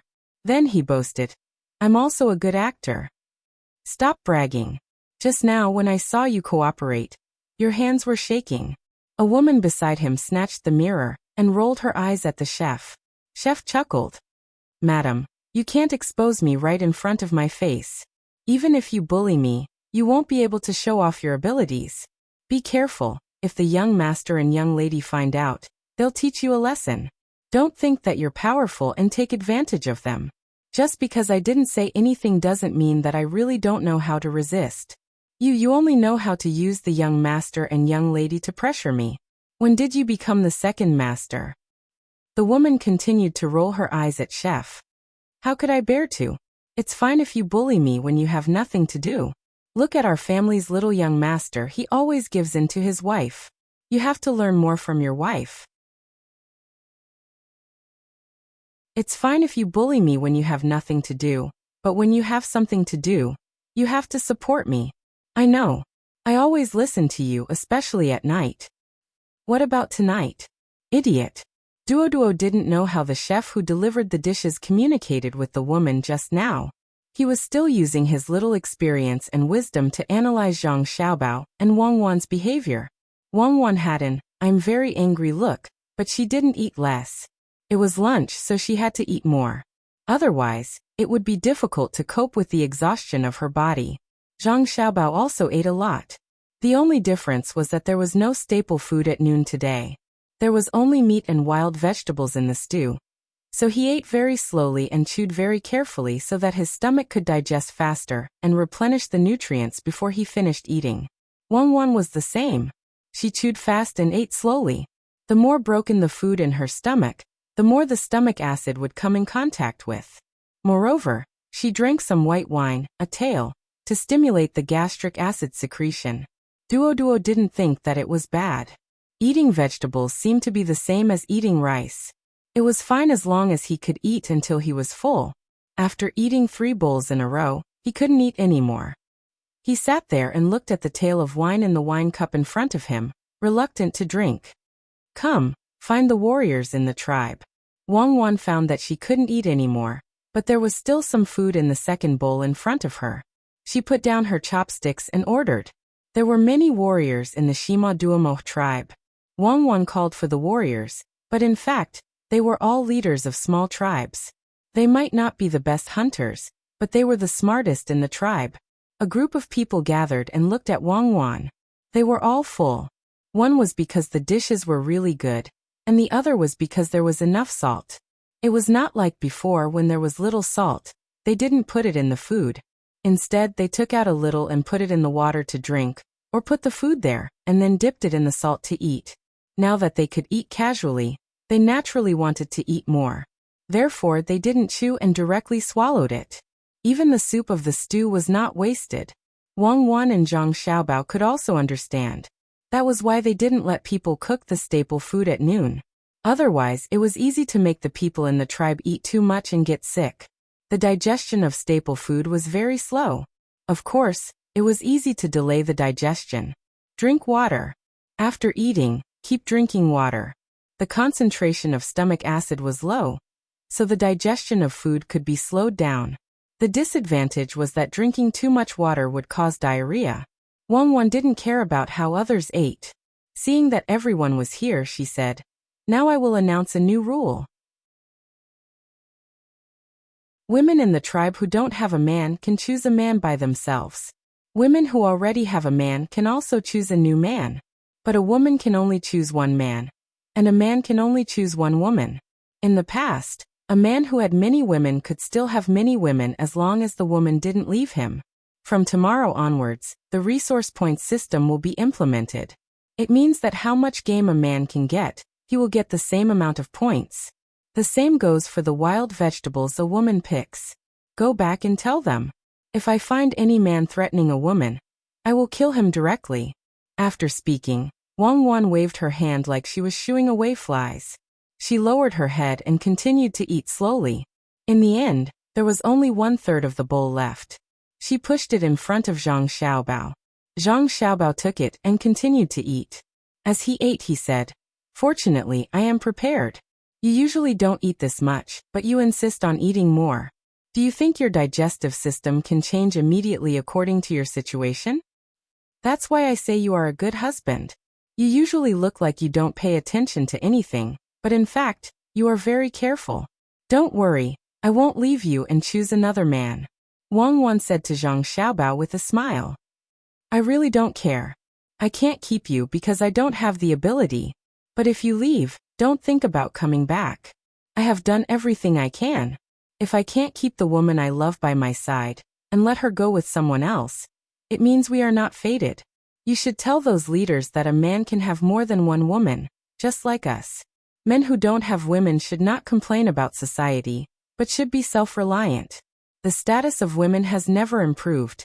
Their improvement is relative because they find men who can get more living resources. So there is a phenomenon. Men who earn more money also have more women. For men who earn less money, the status of women has improved.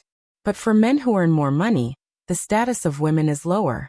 Zhang Xiaobao said with a nonchalant expression as he ate. Wang Wan continued to beat Zhang Xiaobao. "Male chauvinism. You care about the woman who loves you, but you never compromise with the woman who wants to leave. For the woman you love and love, you can give up everything, but you will never be sad because of a woman's betrayal. You will not wrong the woman who loves you, but you will not wrong yourself because of the woman who wants to leave you. Unfortunately, there are few people like you. Many men want to find more women when they have the chance. When a woman wants to leave them, they feel uncomfortable. That's because they don't treat women as lovers, and they don't treat themselves as human beings. A person's life is only a few decades. Who cares about your life? If you've seen through everything and think that men and women are the same, then you can find 10,000 women. If you've seen through everything and think that you only love one person in your life, then you'd better not find a second woman, because you can't get past yourself. You are the latter.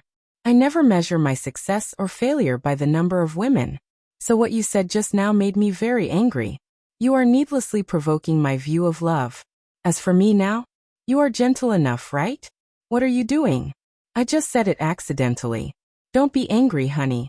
I know you are a good man, at least a good man in the eyes of women like me. Of course, many women may not have the same position as me. Eat quickly. Others have finished eating and are waiting for you. At first, Wang Wan gave in, but later on, she felt uncomfortable and glared at him. Zhang Xiaobao immediately lowered his head and ate fiercely. Who asked him to care about his only wife? If he spoke too deeply, it would hurt their feelings. The two of them had a debate and psychological analysis, but the Shima Domo tribe was in chaos. Many men felt the crisis, and many women felt that there was new hope. Then the struggle between women and between men and men began. Zhang Xiaobao and Wang Wan held hands and watched coldly from the sidelines. They felt that there was no right or wrong in the struggle between men and women. There was only choice. Of course, such a choice could be regretted and chosen again. Unlike Zhang Xiaobao and Wang Wan, once you made a choice, even if you regretted it, you had to admit that time had passed. There was also the rejection in the depths of your heart. A mistake was a mistake, and you would not be given another chance to start over. The two of them had such personalities. So when they watched the people of the Shima Domo tribe make another round of choice, they felt both blessed and disappointed. It's too cruel. Originally they were together, but many of them left. Little Yuan, will you do it in the future? Little Bei did not know about love, let alone sex, but she knew that it was a very painful thing when the people she usually played with suddenly became strangers. Little Yuan also frowned as he watched. He really could not understand and was as sad as Little Bei. When he heard Little Bei's question, he thought for a while and said, when a man rides a bamboo horse, he uses a tripping rope. Watering orchids and flowers together, they both look forward to blooming. Little Yuan, I know you're the best. I won't put a tripping rope for you in the future. Brother Ilong, what do you think of the jingle-like nursery rhyme that Little Yuan just sang? Little Bei happily pinched Little Yuan and asked Su Ilong. Su Ilong, who thought that she had gotten over the shadow, suddenly remembered what happened 2 days ago. Jingles and nursery rhymes? You can't scold people like that. You can't kill people like that.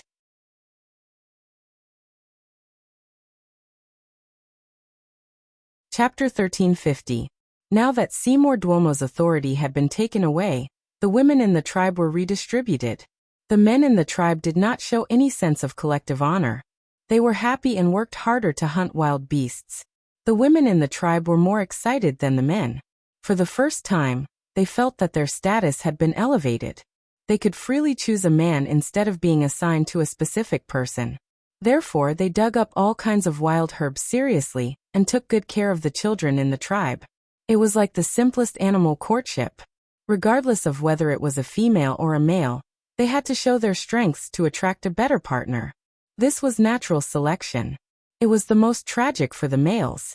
They had to defeat their own kind to get the opposite sex. This was how the tribe survived. The old men that Seymour Duomo did not kill were taken care of by Zhang Xiaobao and Wang Wan like treasures.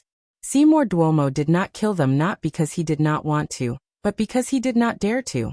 For people who depended on the weather for their livelihood, it was too difficult for the young to survive. When to plant the crops, when to harvest them, and how to take care of them were all knowledge or experience. If they killed all the old men, the tribe would be ruined. That was why Seymour Duomo left a small group of strong old men to do the work when there was no danger. When there was a problem that could not be solved, he would ask them for help. Just like how Zhang Xiaobao and Wang Wan loved the local old men when they went to Luzhou. The experienced old men could predict the weather more accurately than satellite cloud maps. Of course, weather prediction was also an accumulation of experience. It was not enough to just have equipment. There must be a corresponding module and a calculation formula. It's going to rain. It's going to rain heavily. It will rain for at least 5 days. I was wondering why the weather was so stuffy. Zhang Xiaobao had just received information from the old men in the tribe that there would be 5 days of continuous heavy rain. Wang Wan did not doubt this at all. There had always been a lot of rain in the area, otherwise, there would not be floods every year. However, it had rained for 5 days in a row. How could the team cross the river? The Brahmaputra River was not a small ditch. It was impossible to swim across the river, unless they threw away all their supplies. With this thought in mind, Wang Wan began to fret. I kind of hate Zhang Shougui and Yang Xixuan. They had many ships before, but they destroyed all of them after attacking the man-eaters. There's no time to cut wood now. Are we really going to have to run all the way to the Bay of Bengal, and then cross the sea? It's mainly because the locals are too poor and backward. Can't you just build a bridge? Using chains or bamboo ropes with boards on top will make it much more convenient. We can't afford to be delayed for 5 days. I'll get someone to ask when they'll get off the boat. If they can spare 10 hours, we'll cross the river now. Zhang Xiaobao had a deeper understanding of the battle for bridges in war. It was no wonder that in every major war, there would be countless bridge explosions and bridge defenses. Building a ship was truly not an easy and relaxing job. Speed was the most important thing in war. The old men in the tribe ate pretty good food, and new clothes were made for them first. Similarly, they did not have much of a sense of belonging to their tribe. When they were questioned again, they discussed it with each other and came to a rough and accurate conclusion. It would take no more than 6 hours, at most 4 hours. Moreover, there would be light rain in front of them.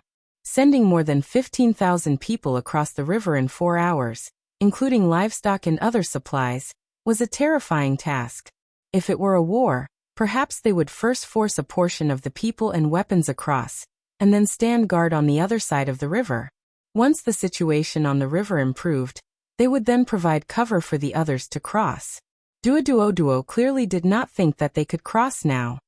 He did not care about the delay, as long as he and his tribe had a good life. Seymour Domo, who was being controlled, rejoiced in his misfortune. He was not stupid. How could he not guess that his authority had been taken away by someone else? Furthermore, it was the most despicable scheme and means.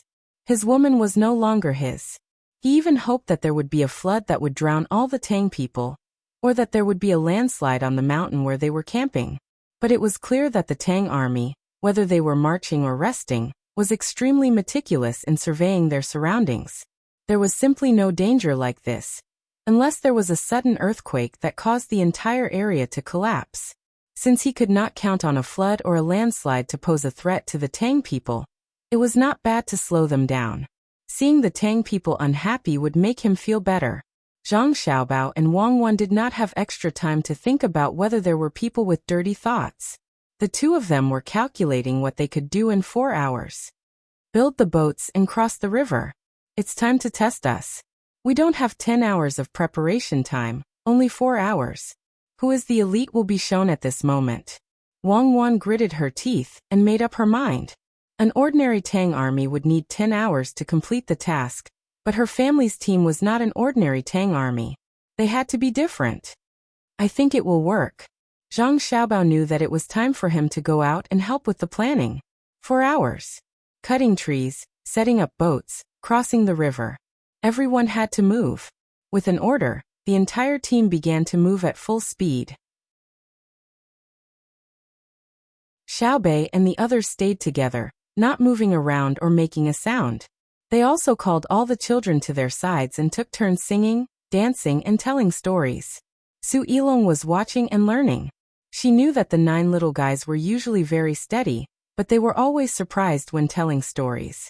The plot of the story deeply attracted the children of the tribe, and the environment and culture in the story were also in line with the local situation. The 9 little guys told the story in the form of relay. One person would talk for a few minutes and the next person would change. The plot was continuous. This made Su Yilong confused. She pulled Xiaobei, who had just finished telling the story, and asked, "Where did you hear the story from?" "Here. We made it up ourselves, okay? Do we need to learn this kind of story without any connotation from others? We have succeeded in dealing with the past few hours. The adults are all busy, and the children can't run around. It just so happens that you have nothing to do. Do you know how to play a musical instrument? Any one of you, we will improvise a song, and you will be responsible for the accompaniment. Everyone in the team has their own position and value. It's time for you to show your value." When Xiaobei was explaining to Su Yilong, she suddenly remembered that the other party had nothing to do, so she quickly arranged a job for her. Su Yilong showed a troubled expression. He knew how to play musical instruments, and he knew quite a few of them. Huqin, pipa, flute, and guqin. He could play a lot of songs. But when it came to improvising accompaniment, he was confused. He knew what it meant. It was that the other party randomly found a tune to sing, and he had to use an instrument to match it. There was no practice during the process, and there was no fixed tune. The requirements for the performer were extraordinarily high. Even the women in the brothel didn't have such means, unless they found a professional band in the pear garden. I'm afraid that I can't cooperate well," Su Yilong said with a blush. "You can't even play a tune? Then tell me, what's the use of you? I only know now that brother's words are very reasonable." Xiaobei was very dissatisfied. She always felt that it was fine to play as much as she wanted, but she had to be able to take it out at the critical moment. Since she couldn't do it, why did she play along and not learn? Su Yilong didn't have any confidence to refute, and asked with a red face, "What did your brother say?" "Don't be afraid of a godlike opponent, but be afraid of a pig-like teammate," Xiaobei said mercilessly. "I'm a pig?" Su Yilong's face was even redder. Xiaobei curled her lips. "Don't belittle other people's pigs. Pigs can swim over, but can you swim? You still need us to help you. Look at you, you can't shoot accurately. You don't have the strength to move things. You don't even know how to use a knife when cooking. Your drawing isn't as vivid as Sister Xiao Zhu's. Your poetry isn't as good as Xiao Yuan's. And your calculation isn't as good as Brother Xiao Hai's. You didn't discover your organizational ability at all, and you still refuse to accompany the accompaniment. I don't even know what words to use to describe you. Su Yilong only felt her face burning. She admitted that Xiaobei was right. She didn't have any advantages in such a team, and all the strengths she could show were ruthlessly suppressed by others. How about this? You don't need to accompany, you can be a prop, okay? Xiaobei was not thinking about how to attack people, but to use them, so she could only rearrange. What prop? Su Yilong asked, but she had already nodded. It was not good for her to not agree. If she was useless, she might as well die. You've seen our toys, right? There are a lot of big-headed people in it. It looks very simple, but if you want to show it completely, you have to coordinate the actions. We'll tell a story, and you'll wear the big-headed people. You can think of your own actions according to the plot of our story, okay? Xiaobei thought about it and chose the simplest thing for Su Yilong to do. You mean I'll be ordered around by you? Su Yilong obviously didn't want to do this. You tell the story, and we'll wear the big-headed people to coordinate with you, okay? Xiaobei asked. Let me wear it, I'll do my best. Su Yilong had nothing to say, because she didn't know how to tell stories. She had already decided to change herself, but there wasn't enough time. Now that she had encountered a situation, she had to cooperate. Otherwise, she would lose her last bit of use. Xiaobei and the others took care of the children, and the adults were very fast. Those who were chopping trees did not stop, and those who were weaving ropes did not stop. Some people had thin threads on their bodies and first swam over, and then used the thin threads to pull the thick threads bit by bit. After waiting for 2 hours, rows of lattices like swimming lanes appeared on the river surface. The logs were placed down and walked along the lattices, one after another. Soon, a pontoon bridge was formed, and after a simple fixing, a large group of people and horses could pass through.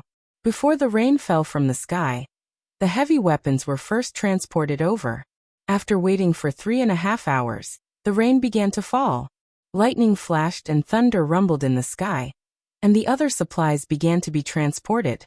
After 4 hours, the rain became heavier. Only then did the others leave, and the river surface did not rise much for the time being. After 4.5 hours, the ropes that no one continued to reinforce were broken by the rushing of the river. The tribesmen who crossed the river looked back and let the rain fall on their bodies, as if they were in a dream.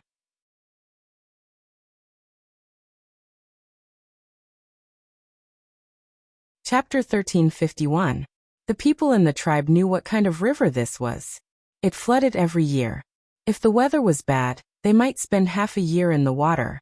The plains where the river rushed out were the plantation they relied on for survival. The mountains were where they hid from the flood. They were powerless to resist and could only obey. They also knew how fierce and merciless this river was. They had seen the Tang army before. They were fierce and powerful, especially with weapons that they had never seen before. They could kill people from afar, and they could even kill a large number of people. The leader had already said that this was the most powerful army of the Tang Empire. It was even more powerful than their own army. That army also crossed the river. With boats, they crossed the river very quickly. They were much faster than the people in the tribe. In the past, there were about the same number of people now, but they did not even need to use the boats for a day. The leader said that they were the most powerful, but that was the most powerful. What were they doing now? When they cut down trees, they did not use handheld saws. They used a buzzing thing. In a short while, one person cut down the tree. Then he used the useless tree branch to gently cut that thing off. Although the sound was unpleasant to hear, the speed was so fast that it was unbelievable. In the end, in a little more than 2 hourglasses, they all crossed the river. They had the same number of people, but they were twice as fast as the most powerful Tang army. What kind of army was this? There was a relatively older child who was not a coward. Seeing that no one was restricting him, he ran to the side of the protected Seymour Domo and asked, "Chief, their army is more powerful than the ones that came before. Didn't you say that the ones that came before were the best?" Simodomo he liked this child very much because this was his son, his biological son. It was just that he never had the chance to admit it. It was not that he did not want to, but he did not dare. This son was born to one of the king's women. He met her when he went to the royal city. Then, he tried his best to bring this woman to the tribe. However, she was not his woman, but the king's woman. Therefore this child's status had always been very high, and he was doted on. However, he could not and did not dare to say such things. The child grew up, and the king seemed to have forgotten that he had a woman. Every time he saw the child looking at him with a condescending and unfamiliar gaze, Simodomo felt his heart ache. He felt that he owed the child a lot. Hearing the child's question, Simodomo thought for a while and said to the child, "The Tang army that came before was indeed the best. However, what you see now is not the Tang army. It is the army of Zhang Xiaobao and Wang Wan. They are in the Tang, but their army is not under the control of the Tang." It is said that there are two similar armies in the Tang Empire. One is under the command of the emperor of the Tang Empire, and the other is under the command of Zhang Xiaobao and Wang Wan. So when we lost the bet, we could only submit. We can't beat them. Then why didn't they rebel? The child's thinking was very simple. He thought that with the power of the army, he could be the emperor. Simodomo looked around vigilantly. Seeing that no one was paying attention to them, he breathed a sigh of relief and whispered, "Don't say such things in the future. I also want them to rebel, but they won't. What do they use to cut down trees?" The child was also worried. Although he was young, he also knew that as long as this kind of army rebelled, the Tang Empire would not have time to bully his own country. Simodomo shook his head. "I don't know. Go and ask Xiaobei and the rest. They should know. They can bring you along to play." Yes. They sing well, dance well, and can tell stories. I will go and ask them now." When the child thought of Xiaobei and the rest, he immediately became happy. After saying this, he jumped and ran to look for them. Xiaobei did not hide anything from the child about the technology. She told the child everything she knew about the diesel-powered chainsaw. Anyway, she understood that she only knew how to do it, but not why. The principle was very simple, but it was very difficult to make it. The team brought the advanced chainsaw with the results of scientific research. One was to be used at critical times, and the other was to collect data for the Ministry of Works. At the same time, they also had to help the agriculture temple cut down some uncommon trees and collect seeds when conditions permitted. Xiaobei did not believe that the people in the tribe could make a chainsaw just by looking at it and listening to the principle. If they really had that kind of level, Xiaobei did not mind teaching them more theoretical knowledge. The child who asked for information was indeed not a genius. Even if Xiaobei explained the theory in a very simple way, he still could not understand. Knowledge needs to be accumulated. Just like a newborn child, you can't even stand properly, so how can you know what is running? So for the next few days, you have to stay by our side and learn. Call the other children together. In a month's time, I'm going to take an exam. Whoever does well will get an electric toy. It's more fun than a chainsaw." Xiaobei saw that the child really could not understand, so she gave up on the idea of finding a genius. She began to use this matter to tempt the child. Giving out an electric toy a month was not a big deal. The learning that Xiaobei mentioned was actually learning the Tang language and the Tang language. Every day, she would teach the child to pronounce 10 words and write 2 words. In a month, she would be able to pronounce 300 words and write 60 words. Teaching a child to learn the Tang language was difficult, but teaching a group of children was easier. They would definitely communicate with each other, repeatedly speaking and listening. Even if a child forgot, the others would be able to recall it with a reminder. The 9 children were very clear that they were engaging in a cultural invasion. However, the children and adults in the tribe did not understand. They were happy to learn, and they were happy to see the children learn. After crossing the river, they walked in the heavy rain for 3 days. Before the rain stopped, the group arrived at a plain. The plain was not as flat as one would expect. It could not be compared to the iconic plains of the Tang Empire. At a glance, there were no protrusions. Instead, there were small hills and hills. In the autumn season, there were still various colors accompanying them. It lacked the most charming red and yellow leaves. It was also because of this that the group dared to move at a normal speed. Otherwise, in such heavy rain, they would really suspect that there was a swamp ahead. Xiaobei and the others didn't discover any swamps. Instead, they felt that the grass here was very tall, and the trees were very dense. Seeing that the people walking around had all changed into high-waisted boots and leather pants, they could imagine how dangerous it was. Thus, Xiaobei and the others kept their heads down as they walked, afraid that some snake that had escaped detection would jump up. From time to time, the sound of gunshots would echo in the air, accompanied by the cries of some animal. Another 2 days passed, and the group left the place where it was constantly raining. Only then did they come to a riverside to rest. They had to wash their clothes and bathe.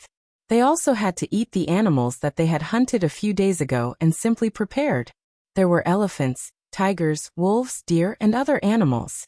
These animals did not enjoy the benefits of crossbows and were directly shot down by guns. When dealing with a small elephant herd, they had no choice but to use grenade launchers and mortars. The group really did not have the time to waste on these animals. Otherwise, they would not be able to complete their strategic objective. There were already 2,000 people pushing forward lightly. When they reached the place, they would hide and guide the path for the large group behind. Brother, didn't you say that people are resistant to cultural invasion? Why is it that when I teach them to speak the Tang language, they like to learn it? Xiaobei took a bath, changed her clothes, and became beautiful and clean again. She found her brother who was cooking and asked. Zhang Xiaobao was cooking the elephant's ears. The 2 big ears were placed in a pot and braised with seasonings. The elephant's tail and trunk were left to others to handle.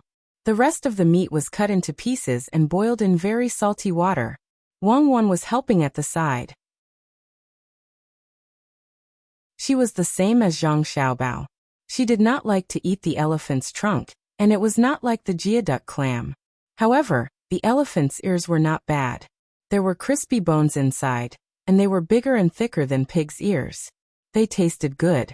Of course, one could not eat too much of them. If one ate too much, one would get sick of the taste. Xiaobei also knew which part was delicious. After asking, she stared at the pointy part of the elephant's ears and swallowed twice. Zhang Xiaobao was bored and guarded the pot. From time to time, he would use a spoon to push the elephant's ears or add some water. The ears were big, and the pot was small. He was afraid that they would stick to the bottom and dry up. When he saw Xiaobei come over and ask, he took the spoon and stirred the pot twice. He answered, "This is the terrifying part of cultural invasion. Because there is no war, it will not cause any harm to the body. When a strong country transmits its culture to a weak country, only a small portion of the weak country's people will be worried. The rest will support it. Learning the language of a strong country is not very useful, unless you want to go to a strong country or have close contact with people from a strong country." Xiaobei nodded.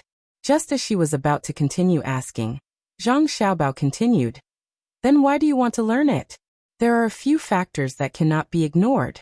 First, you are not sure if you will have to deal with people from a strong country in the future. Second, there are many technical and literary things that require you to know the language of a strong country. Third, the fear and yearning of the weak for the strong. Fourth, this is more sinister." Sinister in what way? Xiaobei was very interested in this. A weak country has a large population, but the people are smart and willing to work hard. Most importantly, the majority of people have their own thoughts that belong to the soul of their people. At the same time, they have a strong ability to integrate. At this time, learning the language of a strong country is very useful. Today, a portion of them will migrate to a strong country, and tomorrow another portion will migrate. Everyone will live together without language barriers. When the population reaches a certain level, the strong country will not be able to ignore this group of people. In the process of mutual influence and change, the race with a strong integration will definitely gradually gain the advantage. This may take a long time, but according to the theory of racial survival, this is reasonable. Zhang Xiaobao explained with a smile. Then will the people who go to a strong country protect their original country when there is a conflict? Xiaobei did not believe it. Zhang Xiaobao also did not believe it. He shook his head. Not necessarily. A person's mind is the most difficult to understand. Unless a weak country becomes a strong country, it will be possible for the majority of the people who went to a strong country to support it. But if that is the case, what is the use of those who went to a strong country? Why should they learn other people's language? Xiaobei imagined that the people of the Great Tang would become people of other countries after going to other countries. She felt very uncomfortable. Because they have to interact and learn. In fact, there is still a small portion of people who can be useful to their original country. This is very good. Zhang Xiaobao felt that it was too profound to talk about such things with his sister. For a moment, it was difficult to understand, so he immediately ended the topic. He immediately scooped up some soup from the pot and put it to his mouth. He stuck out his tongue and said to his sister, "I think it's too bland. Try it." "No, it's all seasoning." Xiaobei took a step back. She knew that the braised soup was delicious, but it did not mean that the braised soup was delicious. Zhang Xiaobao smiled. "Then go and see if there is anything else you can help with. When the braised soup is ready, I will call you." "Okay, I will continue to teach the children the language of the Great Tang. In fact, I am also learning their language. It is not that I have any yearning for a lousy country like theirs. I just hope that when I interact with them in the future, I can do it myself and not be deceived by them." Xiaobei looked at the two big ears in the pot. She clasped her hands behind her back and walked away like a teacher.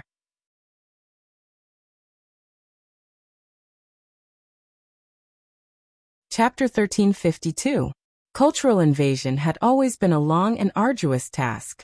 Wanting to carry out cultural invasion without large-scale slaughter was basically no different from a dream. Xiaobei did not expect that the tribe's children would immediately abandon their own ethnic traditions after she taught them. However, Xiaobei had an absolute advantage. She was a child herself, and there were 8 other children supporting her from behind. After some research, to Su Yilong's surprise, Xiaobei began to introduce the situation of Tang Dynasty to the children in the tribe through an interpreter. She didn't mention anything about boundless fields, towering mountains, or surging rivers. She was talking about the endless amount of honey that could be eaten, the fatty but not greasy braised pork, the sleigh that could run hundreds of steps in the snow with a gentle slide, the maze that could not find a way out after turning around, and the mirror that could change into various shapes. In addition, there were beautiful clothes, water guns that could shoot very far, and all kinds of huge animals in cages that could jump into lakes that would not sink.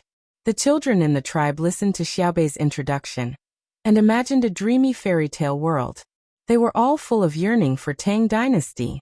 Su Yilong felt that this was a lie. She admitted that Tang Dynasty did have everything that Xiaobei said, especially the braised pork. This thing was also a kind of extravagant hope for the adults. They could not eat it every day. It was a good life to eat it every 3 to 5 days. The children could eat it because they were in the school and had the support of countless merchants. The merchants' thoughts were very simple and could be classified into 4 categories. First, they felt that the local children were indebted to them because they had paid for it. Then, in the future, the local adults would have to help them.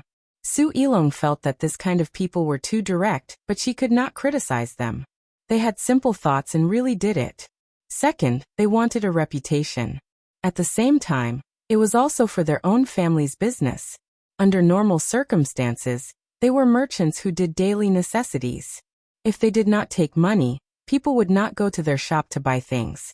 Third, their business was big. They needed more loans from banks to complete the operation of the funds. If they did not take money, the examination would be stricter than the merchants who took money. Especially when there was no physical collateral, credit loans were impossible. What credibility did a merchant who was not willing to take risks for Tang Dynasty's children have? A sense of social responsibility was not just for show. Fourth, their family was rich and they simply liked children. They just wanted to see their children's smiling faces. There was no end to the complexity of human nature. But Su Yilong knew that in such a complicated society, it was no different from a dream for someone who was not from the Great Tang to enjoy the same benefits. This group of children had been filled with hope by Xiaobei's words, and all of them worked even harder to learn the language and characters of the Great Tang. However, the result that awaited them was that even if they entered the Great Tang, they would still need to pay if they wanted to go to school. This was because many outsiders had already begun to do so. For example, the wealthy families of Xinhua and Japan took the initiative to come to the Great Tang without being invited by the Great Tang. They exchanged the money they earned in their own country with the Great Tang Bank in their own country for the money of the Great Tang. They brought their children to the Great Tang just to let their children have a better future. Su Ilong felt that as a powerful country, it was wrong to bully a small tribe. They should show more magnanimity, and Xiao Bei and the others were too utilitarian.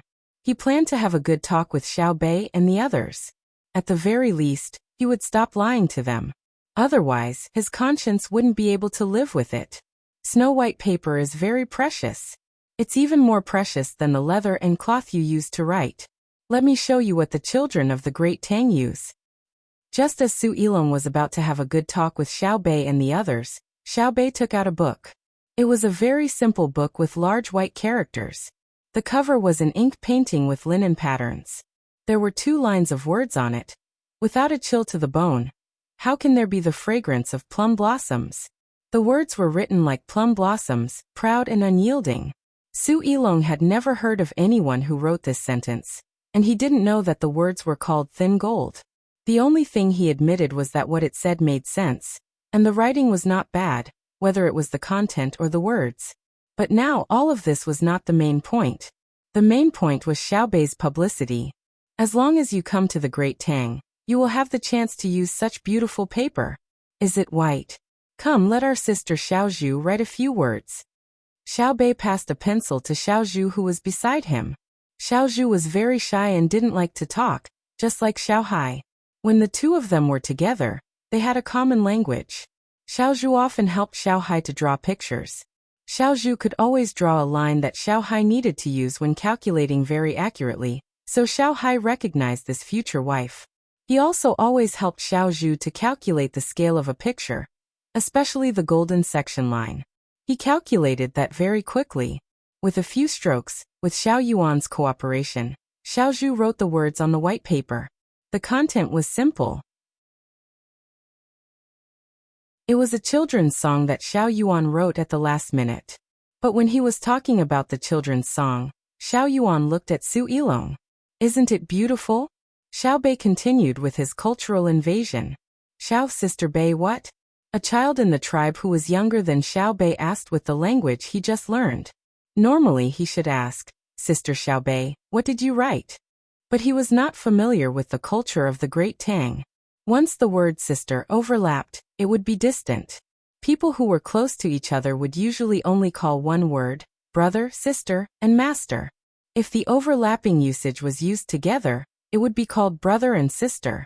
If the brother was placed in front, it would be brother, followed by sister. If the sister was placed in front, it would be sister, followed by brother. How would the children in the tribe know the depth of Chinese culture? They could only understand according to what they learned. Su Ilong also did not correct the other people's way of addressing. He was now thinking about what Xiao Yuan wrote. In fact, even if Xiao Yuan wrote 1 2 3 4 5 6 7 7 6 5 4 3 2 1, Su Ilong would not laugh at it. He did not dare to. He did not want to be lectured by Xiao Yuan again. Su Ilong knew that people were so strange. When a person with a few million strings of coins wore a set of hemp clothes, others would praise him. When a person had a few strings of coins but insisted on wearing silk, others would laugh at him. It was the same when it came to writing articles. A person who could write classical literature, even if he used common language in the process of writing, people who read it would not belittle him because they would know what kind of foundation he had. But if he could not even write classical literature, and insisted on pretending to write, even if he used a few decent-looking words in the article, people would look down on him. It could be seen from the writing. It was very simple. Different contexts used different words. It would only make people laugh. Su Ilong knew about Xiao Yuan's background. Even if it was a children's song, he still had to treat it seriously. Xiao Bei looked at the children's song written by Xiao Yuan, and gave Xiao Chang a look. Xiao Chang immediately took out a harmonica from his bag.